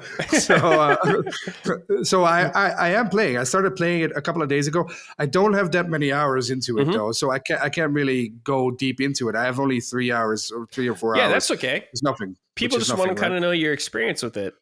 Yeah, well,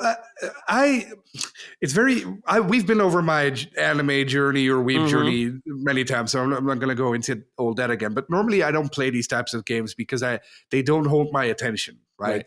Like when I play these types of games, there's a lot of clicking, there's a lot of dialogue. I fall asleep. Bye-bye. Won't work to me again. At first, the same thing happened with Persona 3. So I also bought a Steam Deck a couple of weeks ago because Jimmy recommended it, and I was very happy he did because it's amazing. Did you get the OLED?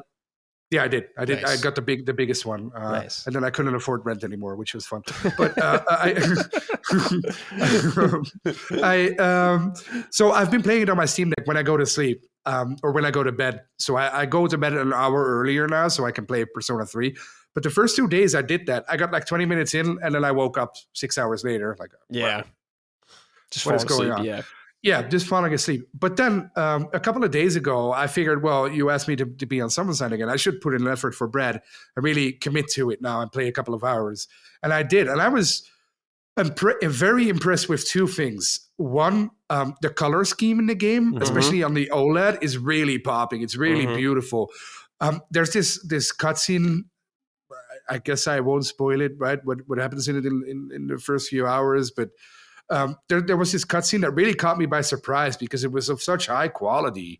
They have like anime cutscenes in the game and stuff like that. Yeah. But not just like regular anime where images stand still and people yell at you. They're actually animated. They're high quality. So that really got me like, oh, this is bigger than this is better than I thought it was going to be. And the other thing that kind of caught me off guard was the whole school system around it. I know Persona. I know that's what Persona is, of course. And I played Persona 5. Yeah, and I played Persona 5 for really a long time. I played it for like 20 hours or 15 hours, something like that. But it didn't grab me in there because the characters grabbed me. But the art style there was it was the black and white stuff, which is beautiful, of course, but for some reason that doesn't grab me as much. But this time in this one it did because of the blue. Blue is my favorite color. I see it in the back, your statues. Like that's my favorite color. I don't know what it's called. That blue color, yeah, it's like your boys' thing almost. Yeah, exactly. I just love that color, and this game is drenched in it, which is so beautiful. Persona games usually have a color scheme, since 3 at least, like blue for this, yellow for 4, and red for 5. And green's probably going to be 6, apparently. Ooh, yeah. Oh, cool. So this probably sounds really. It probably sounds really stupid to have that as like a hook. No, I think that's fine. No, it's like the game is wrapped up. Identity. Yeah, it's wrapped up in that. Yeah. Yeah, so because I'm playing on the OLED, it really pops, and I really started to notice like how beautiful it is in every facet, not just in the animations, but also in like the architecture of like the rooms it takes place in. Like everything is placed deliberately, which you don't really see in a lot of games, because you can freely move in some areas. Like there's this in the town square where like the sun is going down, and it's like beautiful shadows everywhere, which, by the way, ran terribly on a Steam Deck until I realized I had ray tracing on. Yeah, so I had to turn it off. Super weird. Yeah, I thought there was something wrong. I thought like my Steam Deck was like fucking up. So I'm like, what the hell? And they is don't this? even do anything. No, exactly. But then I looked it up. I turned it off, and now it's fine, of course. But yeah, it looks really beautiful. And then, of course, what also got me into it when I was a couple of hours into it were the characters, of course. Very, very fun, very interesting. I like it when characters start off with like a more deeper meaning. I know what I'm going to say is probably not true, but it always feels that way to me. Like one of the first characters you meet in Persona 3, I can't remember her name because it's a Japanese name, like the little Hikari? girl. So Yeah, that's the one. Like the main girl you meet at the start, like where you Yukari.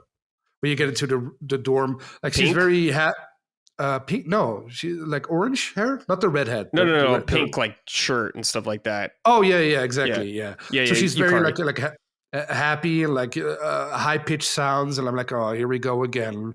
Here we go again with the typical weebery. But then you meet the redhead girl, like the professor. Mitsuru. Terrible with exactly. I got it written down here. That's a me problem, right? Like I can't, because I don't play Japanese games where I'm not into that culture. I totally get it.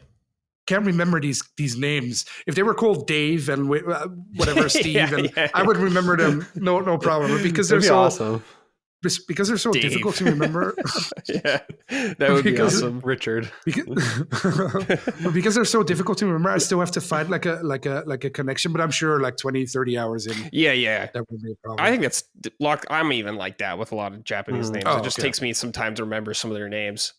Okay, that's cool. And then the combat itself, I've only been in a couple of battles.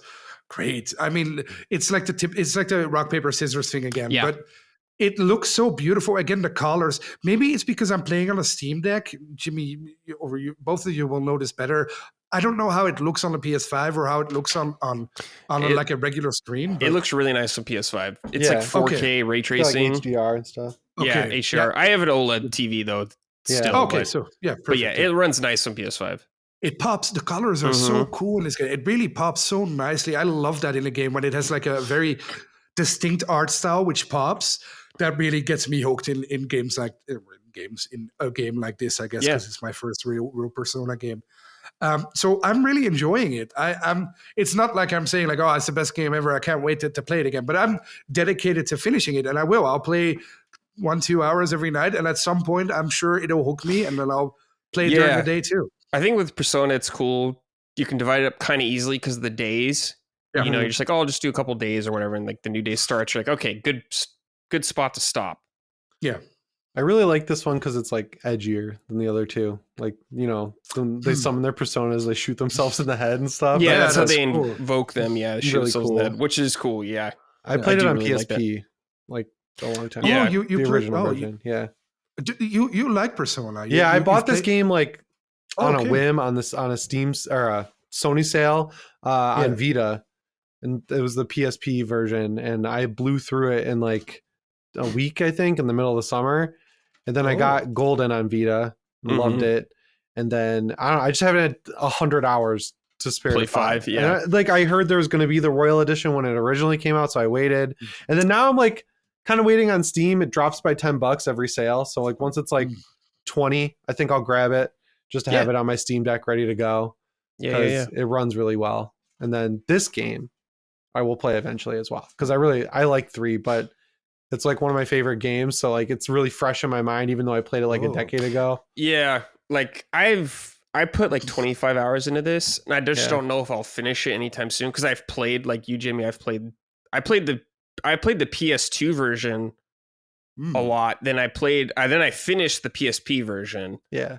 So I'm like the PSP one is quicker because you don't run around during the day. Yeah, it's like trimmed back a lot of ways.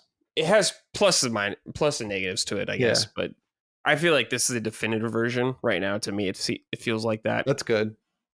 But yeah, it's really good. Go ahead. How does it compare to the other ones? Which one is your Personas? favorite? 5's my personal favorite. Okay. But well, I like 3. The thing I don't like about 3 is I like 3 a lot, but I don't like Tartarus, like the dungeon you go into a lot. I do not like Tartarus. I think it's very boring. Because it gets more annoying. Yeah, as you go through a lot of floors, and it's just very boring going through the floors. Like Persona 5 to me, like the palaces are way more interesting because they're actually uniquely like laid out and designed, and the navigation I think is way more interesting. But I think the story in 3 is cool. I really like 3. I think 3 is great. You know, don't get me wrong, but 5 is my personal favorite. Cool. But I'm glad to hear you're enjoying the combat, because I don't really know Japanese role playing turn-based combat. I didn't know your opinion on that kind of style. I mean, that's just not Japanese. That's in every game. Like every turn-based game is the same. I'm thinking of turn-based game like Baldur's Gate or whatever. You know, like how it's laid out is different than like a Japanese role-playing game. Like positioning is very important and all that kind of stuff. And like Baldur's Gate, like I haven't played a lot of CRPGs, so I don't know. So you can correct me on that. CRPGs are more strategic. It's more of a strategy elements. Yeah, like there is strategy to this, but it's not like high ground, getting cover or anything like that. It's more about like what spell to use, what ability to use on this kind of thing right here. Yeah. No, I liked it. I grew up playing Final Fantasy 8 and 9, as we've talked about before. So I'm very familiar with it. I have no problem with that. I think it's cool. I think it's my problem with these games is that it's always a little bit too easy. Maybe for me, it's not meant as an insult. It's just I want like a new challenge in every fight, and that's not something I feel like I'm gonna get here. But that's okay. That's fine. You could bump it up to hard difficulties, and it gets tough. Okay. It gets rough. Cool. Like I remember I played a lot of Shin Megami Tensei 5, which is Persona's a spinoff of that series, and those games are like all about the combat, and shit can go wrong real fast. You fucking miss or something, it's over. But you're dead. That's based on luck, right? Or like a hit, like a hit or miss. Yeah, a lot of that is like percentages of like if you'll miss or like you do the wrong thing in combat. I'm just saying it's very punishing in a lot of ways. You get fucked over. Okay. Go ahead. That game that's coming out at the end of the year, Metaphor ReFantazio, is that something similar as this, or is that more in line with Persona? More so, I mean, it's made by a lot of Persona people, but it's different. It won't be exactly. Is it published by Atlas? Yeah. I mean, it's made by the Persona team. A lot of them. So like the director, when they took a break and it's like a turn-based RPG again, but it's not like your high school students or anything like that in a school. Gotcha. You're like, it's like in a fantasy world, and you're like going around this fantasy world, and I think it's like the plot is around trying to become the king, I think, or something like that. This world. I love that. You're still like a younger character, but you're not like in high school and like doing. I don't think it's like day to day kind of stuff, like divide up into days. I'm not exactly sure, but it's different enough. But yeah, that'll be out in October, which I'm very excited for. Yeah. But cool, Locke. I'm glad to hear you're enjoying it. In my opinion, Persona games get better usually as they go on. The start of Persona games can be very slow, I feel like, because they take a long time to like get to know the characters and like explaining things to you. Like Persona 5, I feel like a lot of the game is an intro. The beginning of the game, it takes a while. I think it's really good, but it is like a kind of tutorial intro. And I think Persona 3, once you like start to unlock everything and really getting the flow of things. It just gets better as it goes on. Cool. Let's see. RK128 wrote in, blessed day, summoners. Shocked to see Locke playing the weebest game out there, Persona 3 Reload.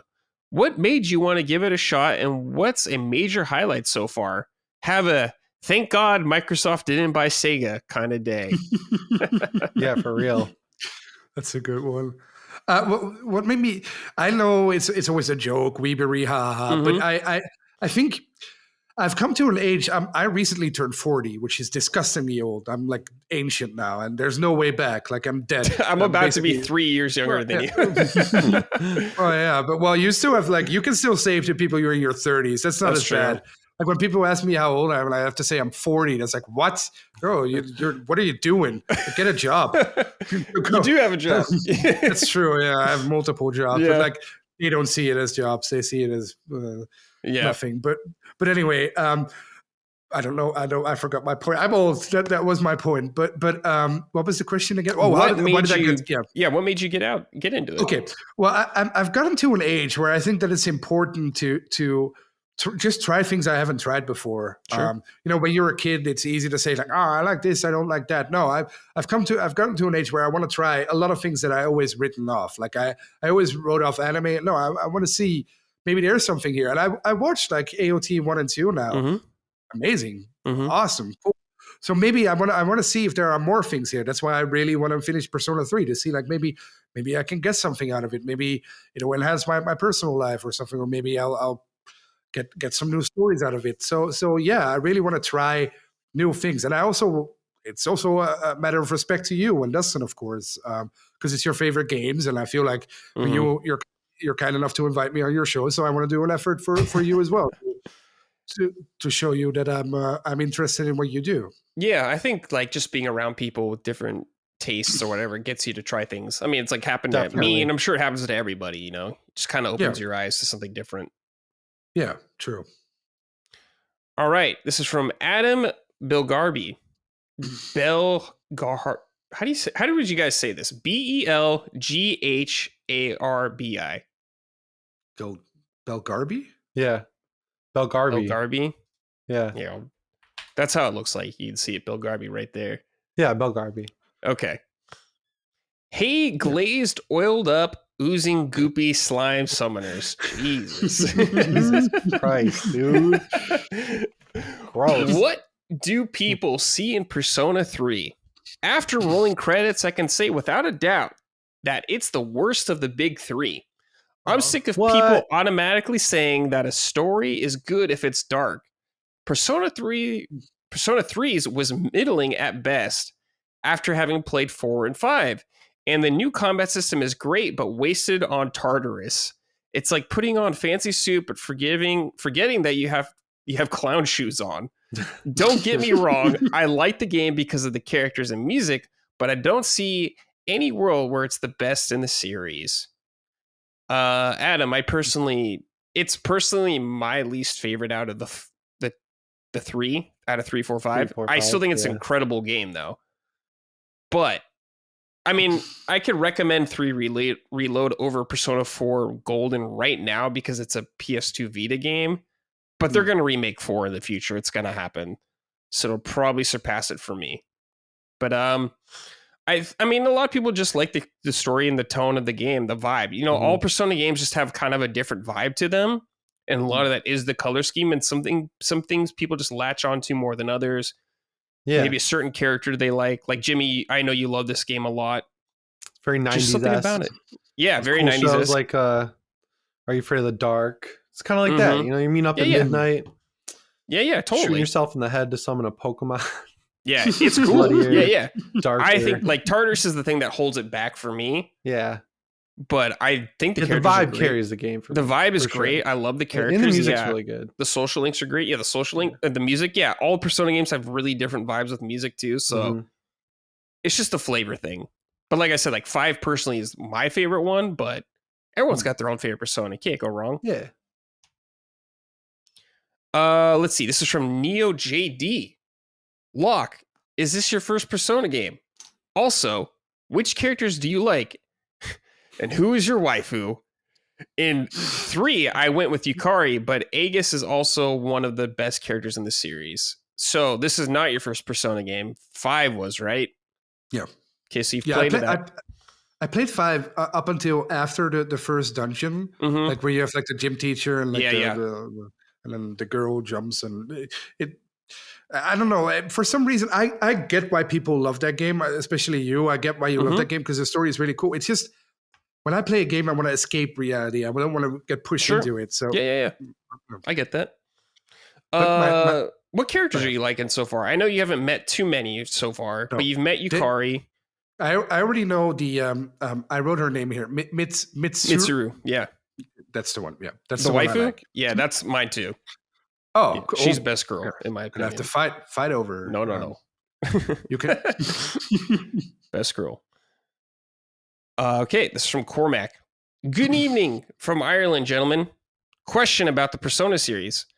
I started 5 Royal a couple weeks ago. I put about 15 hours into it, beat the first dungeon, but I found that those 15 hours were nearly all spent tutorials, being told what to do, /use, /etc. I put it down as a result, as I felt like I had no control. Are all games like this? Is it just something you have to accept, or does it improve? I love what I played and the world it is set in, but I was also very frustrated. Thanks. You get more freedom as you go on, of course. Like the first palace is very much like a tutorial, I would say. Like you have a lot of freedom in it, I would still say. It's much more simple because it's early in the game. But as things go on, more mechanics just kind of open up.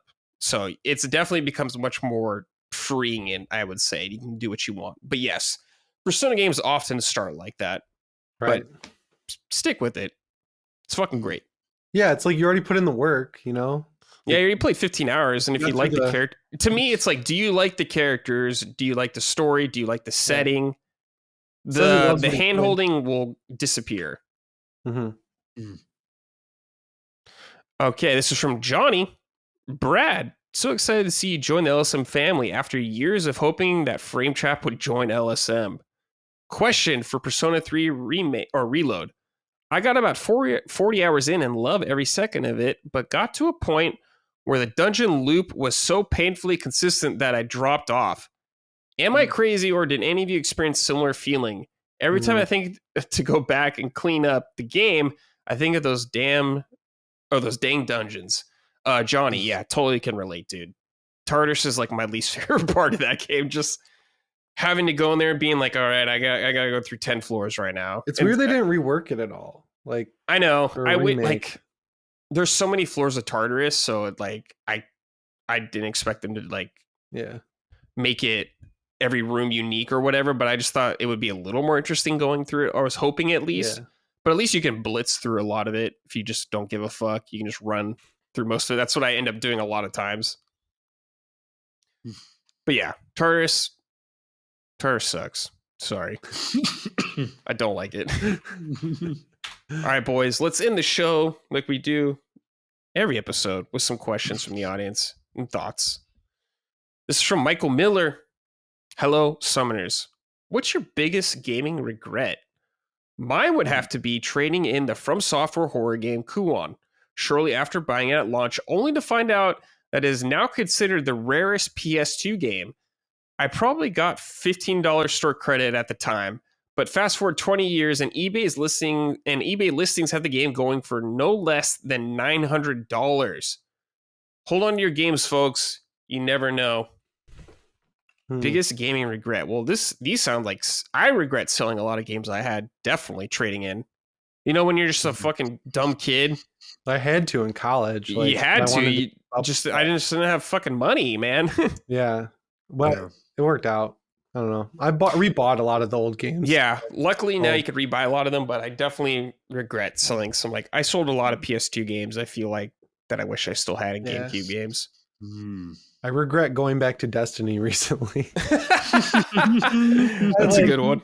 I used to play it a ton, like a lot. I have like over 1,000 hours in it, right? And I would engage with all the seasons. I started with Beyond Light, so 2 expansions ago. I'd play all the seasons. I'd get all the 100 on the battle pass. I'd get all the good guns. And then I fell off right after Lightfall because Lightfall was like so bad. And then I went back because of this new Horde mode, and I heard that this season's pretty decent, blah, blah, blah. It's just, I can't do it anymore. I can't do the grind. And it's like, I don't even know what I'm grinding for half the time. And I was playing the Horde mode and it's fun, but then people are leaving. There's like text chat on PS5 now. People are just like spamming weird shit in the chat. And then I played the Horde mode for like 2 hours, got to like level 40 out of 50. And then both of the people I guess were trying to get an achievement got it and quit. So I didn't get any credit for it. And I was just like, no, I'm done. I've deleted it. Oh, man. I don't want to put more time into it. And then got back into Elden Ring and I'm having a lot more fun. Yeah. I just like, I feel no desire to go back to Destiny. I'm kind of over it. Yeah. It's just freeing. They screwed up. The expansion Lightfall, they made like very quickly to be in between the like last expansion, but it was supposed to be the last expansion. That's when I was like really into the story. And then they put this like bullshit garbage story crap right in the middle. Just really put a sour taste in my mouth. And yeah, I don't care anymore. I'm just like, you can't get it back. Once you get burned by a game you put that much time into, it's really hard to like it again. It's over. Lockmore, what about you, man? Any gaming regrets? Yeah, I think buying there's one collector's edition I've ever bought, and that was the collector's edition for Mafia 3. What came with that? It was like a big box. What came with? I think that's it. Of course, a booklet. No. There was like of course, the manual. I don't remember really, but let me check it out. I remember probably wasn't very good then if you can't remember it. Yeah. No, it wasn't special. It was just like a big, beautiful box, and the game was in there, and it looked just, I think, like a couple of cards. Yeah, Did it have like a exactly. record player or something? Yeah, it has a record, like a couple records. It looks like yes, art like book, cards. Yeah, dog tags. So, yeah, I got that collector's edition because I because I love Mafia 1 and 2. But then 3, I hated 3. That's my biggest gaming disappointment ever. Damn. I hated it. The story was cool. Everything else was complete crap about that. That game. is the most like you think Tartarus is bad. Mafia 3. Yeah, dude, that's what I hear everyone say about Mafia 3. Story's cool, everything else sucks. Yeah, they fucking ruined that. That's such a good premise. And then they fucking ruined the character from Mafia 2. Well, never mind.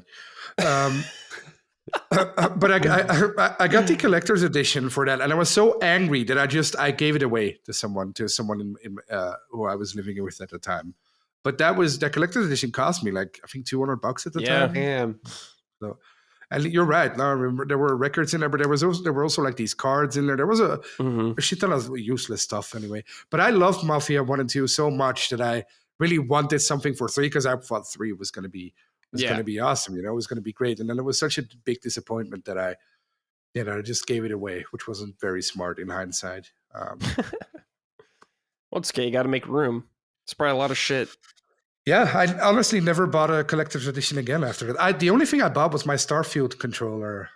I bought that controller too. It's a nice controller. Yeah. I got the God of War Ragnarok one. Oh, yeah. After I beat the game because I loved it so much, and then Best Buy was selling it for like $70 off. I was like, "Oh shit! Why the hell not? I want the hammer." Yeah, why the hell not? It came with a vinyl. That was cool. Well, that is cool. Papa Biscuit, right in. Hey, party people! Do you think replay value has lost its original meaning over time? Games like Devil May Cry, Resident Evil 4, Hi-Fi Rush, and Bayonetta are games that are meant to be replayed, and yet people will say the game is only 8 hours long as a negative. It's like, do people just care about the story and checking off boxes? It seems like these days a game has to have 25 plus hour narrative with a new game plus. If you don't have that, your game is short. The reason I chose those examples is because it's impossible to unlock every ability in one playthrough. While other games, you can unlock everything after the 40 plus hour campaign and side quest. I don't want to make this too long, but do you see the point I'm trying to make? Mm-hmm. Yeah, replay value. I don't know if replay value has lost its meaning. To me, a game doesn't matter if it's short, if it has good replay value, I guess. Right. Like, okay, well, I think of Resident Evil 3 Remake. Short game, really good replay value. Really good replay value. Right, because you can unlock like the lightsaber and there were that was Village. Oh yeah, but like Village. They had like you get like the points. List. You like get the points for completing it, and you can like spend them, which is really fun. I had but like my problem with that game was just there was a lot of stuff missing that I thought should be in it, kind of thing like that. But I think replay value is great, especially for those games you listed. Yes, they're meant to be replayed many times, but like I feel like some games they don't do replay value good on a lot of games. Like some games are short with not good replay value, so I think that is a problem. But like I don't know, like people spending I think if someone's spending $70 or whatever, $60 in the game's 8 hours. A lot of people don't want to replay games. A lot of people like don't. Callisto Protocol, that was 70. That didn't really have any replay value at the time. No, I felt it was like 6 hours, I think. Yeah. So that felt like it does now. I think they patched it, but at launch, no. Yeah. So it just depends, I guess, how good the replay quality is in there. If they make it a core mechanic, like if replayability is like a core mechanic, I'm usually not very interested in it.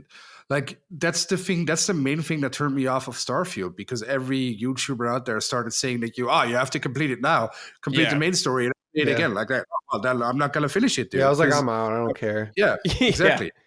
Yeah, because it's like Bethesda games. I just play them forever. Like exactly. Yeah. To me, a Bethesda game was usually you just play as much as you want out of it, and then you finish it. You do the final thing like that. It's like I don't want to have to do everything, then do New Game Plus or rush to New Game Plus to get the true experience. Exactly. I think New Game Plus is really cool when it's like bonus stuff. Yeah. Yeah. But some of it's like really important. I think of like the Nier games. I don't know if you guys have played Nier games, but like that's on my list. When you play those games, you like play them again because stuff changes a lot. Like isn't it like complete? Yeah, because there's like endings are completely different, right? Yes. Yeah. Okay. Where it's like built into the game. That's cool. Cool. Okay. But I mean, I think it works in Nier most of the time because the narrative is really good. But yeah, that's also a shorter one, right? Or not? Because Starfield is like 100 hours. I'm trying to remember how long Niers are. They're shorter. It's not like I don't think it's like 8 hours. It's more than that. But yeah. But I see the point you're trying to make there, Papa. I don't like games getting dismissed because of their length necessarily all the time, but it is a real factor with a lot of people because, like we said, a lot of people don't replay stuff, and price is a thing for a lot of people. Yeah. True. This is from Mr. White. Are you building a nuke, yo? Yo, Mr. Whites, when are light gun games coming back? I don't want to strap a VR headset to my head anymore. That's it. Go to round one. There's a bunch of them. I beat. I have one more House of the Dead to beat, and I beat every single one of them this year. Arcade games, but there's no like console light gun games anymore. Yeah, I just saw there's like a new light gun that you can get for your PC that somehow works. I don't really get it, but I was kind of into that. They remade House of the Dead for Switch like a year ago. Yeah, and it's not good. But but it's like you're using Joy-Cons and shit like that. Like when you think of like back in the day, like on PS1, I had Time Crisis. And I had like the light gun and everything like that. And I remember Dreamcast, my friends, they had the guns for like those and all that kind of stuff for House of the Dead on Dreamcast. Cool if they brought those back. Yeah, those are just kind of dead now on modern gaming things. Duck Hunt, that was cool. Duck Hunt was V1. Yeah, Duck Hunt was the best. That like blew my mind. Yeah. Duck Hunt, awesome game. Mind bending. But yeah, I would like to see more Lycan stuff come back. But I don't know. It's kind of for modern audiences. I don't know how many people are willing to invest in not only buying the game, but also buying guns. That would be like $40, $50, probably more than that nowadays. Yeah. Remember PlayStation Move had the gun attachment? I always wanted that. I'm so glad I didn't buy it because that would have been a huge waste of money, but it seems so cool with Resistance 3. Yeah. I never used it yet, but it did seem interesting. But yeah, hopefully Lycan games can come back. But I guess they're still going in VR at least. So yeah, there's something. Because I want like a new House of the Dead on console too. where I can use a light gun. I don't want to use a Joy-Con or my DualSense or anything like that. Yeah, that'd be weird. That shit sucks. You got to have the gun. Like, I can't play a light gun game that well or get into it that well without a light gun. But shout out to the Resident Evil light gun games. What were they called? Chronicles? Did you ever play those, Jimmy? Yeah, on Wii, those were awesome. On Wii, yeah, those are fun, man. Like on rail shooters, those are cool. Yeah, those are sick. All right, this is from Snickled. Hey, Summon Crew. This past week, I played through Shadow of the Colossus for the first time. I don't understand why this game is so highly regarded. I could see when it launched initially that its world and the scope and designs of the Colossi would be impressive. I played the PS4 remake, and it was beautiful to look at. But virtually everything else about the game I thought was either boring or bad. There are multiple fights where the solution is at the same time overly complicated, but also totally uninspired. The horse is maybe the least fun I've ever had controlling something in a game. And the camera is so bad during the fights that it's the actual boss of the actual boss you fight. It should be called Shadow of the Camera. I've seemed to be alone in my opinion, but after finally playing it, I just don't get why this game was anything more than a blip on the radar of gaming history rather than it is now being regarded as one of the best games ever. Be blessed, boys. Thanks for listening to my rant. Well, I adore Shadow of the Colossus. I love that video game. I will say the camera when you're doing some things can be difficult, and the movement is very, like, moving and everything like that is very unique, I would say. I think it works, but I can see how a lot of people would not like it. Like, just moving, wander around, and like, I think a lot of it ties into the physics when you're climbing the Colossi. I think it's really awesome. Like when Wander's like fumbling and stumbling over the Colossi, I think that all that stuff's awesome. I don't really know. I wish you gave me like an example where you said like the solution at times is overly complicated but totally uninspired. Because I'm not really sure like, what's uninspired about them. Had much trouble getting through it, especially like a lot of remake. Yeah, a lot of the game is figuring out like the strategy to get to that weak point, but I think a lot of them are really cool.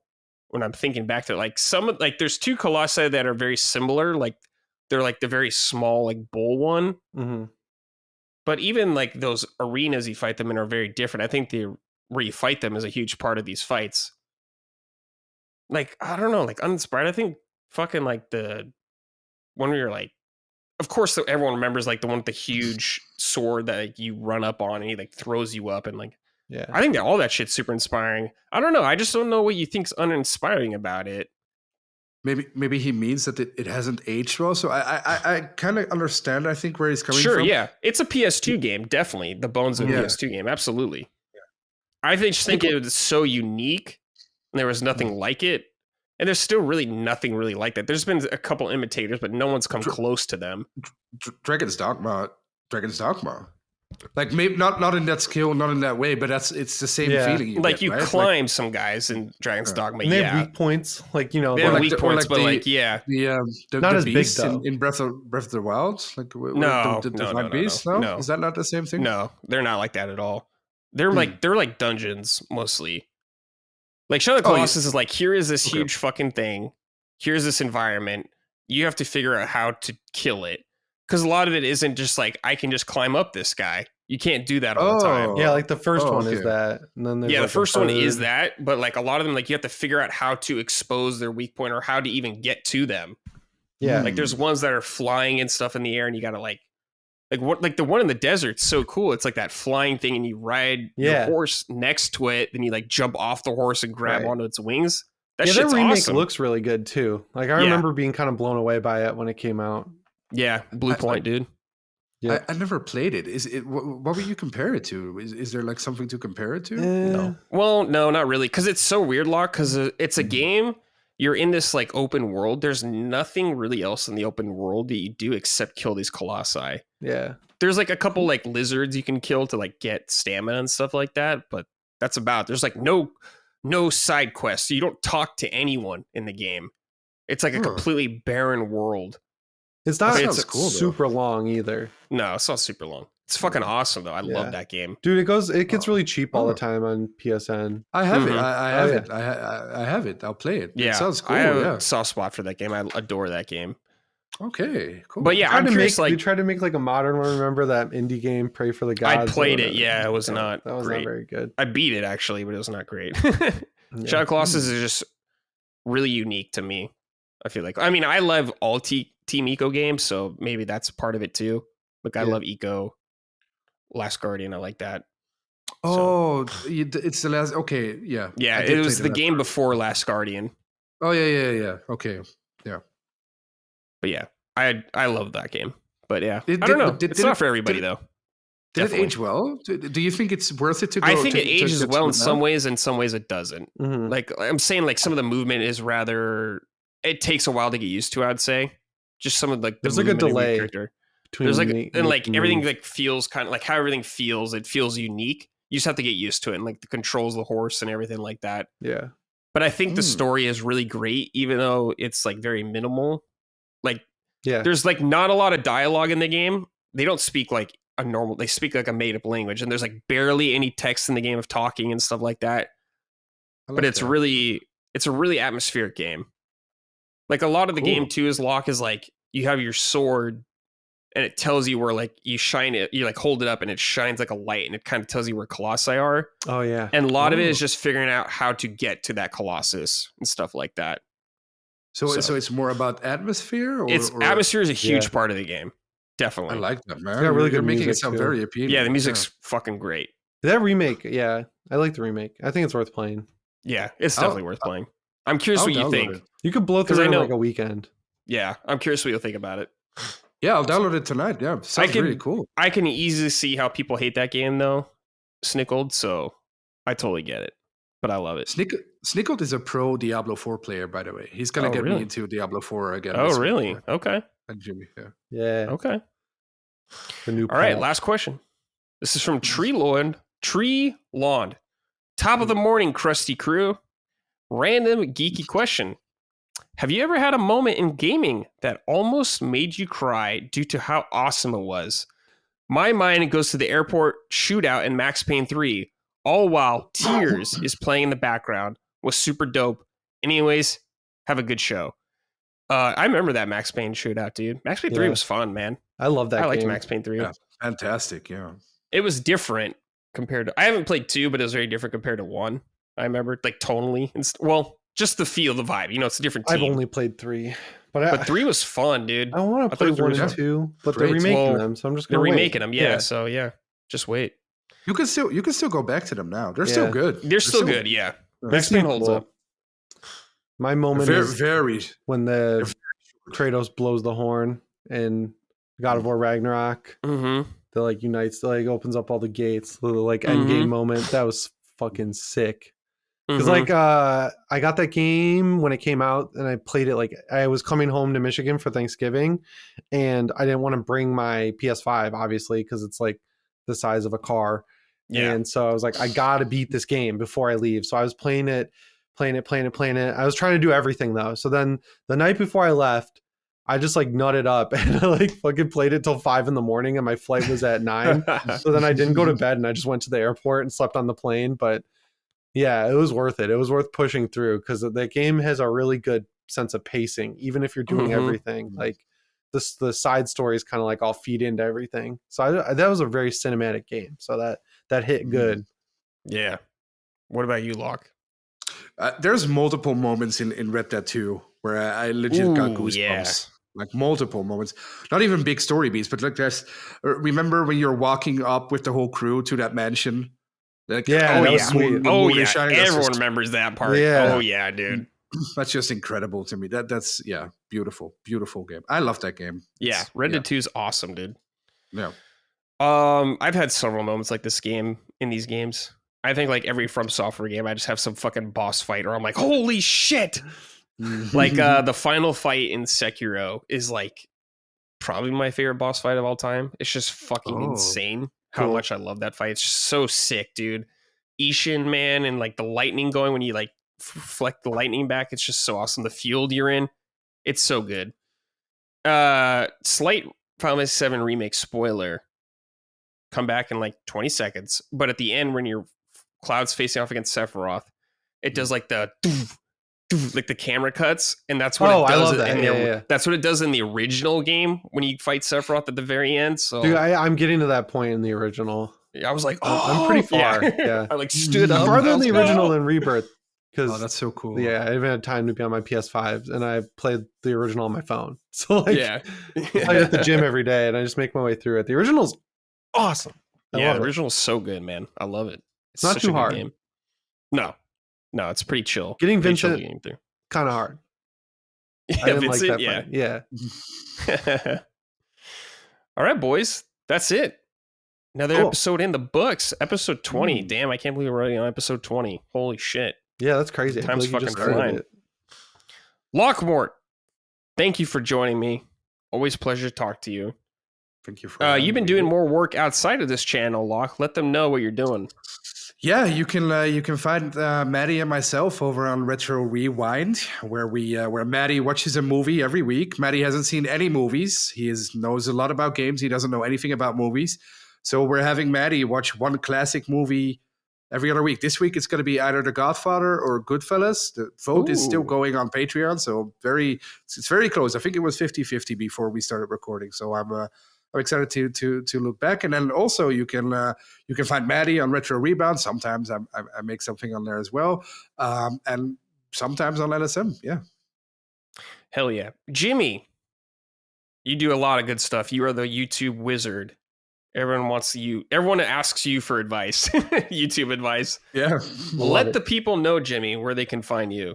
If you like PlayStation, you can go to PS Ready. If you like Steam Deck, you can go to Deck Ready. If you like horror movies, you can go to Jimmy Champane.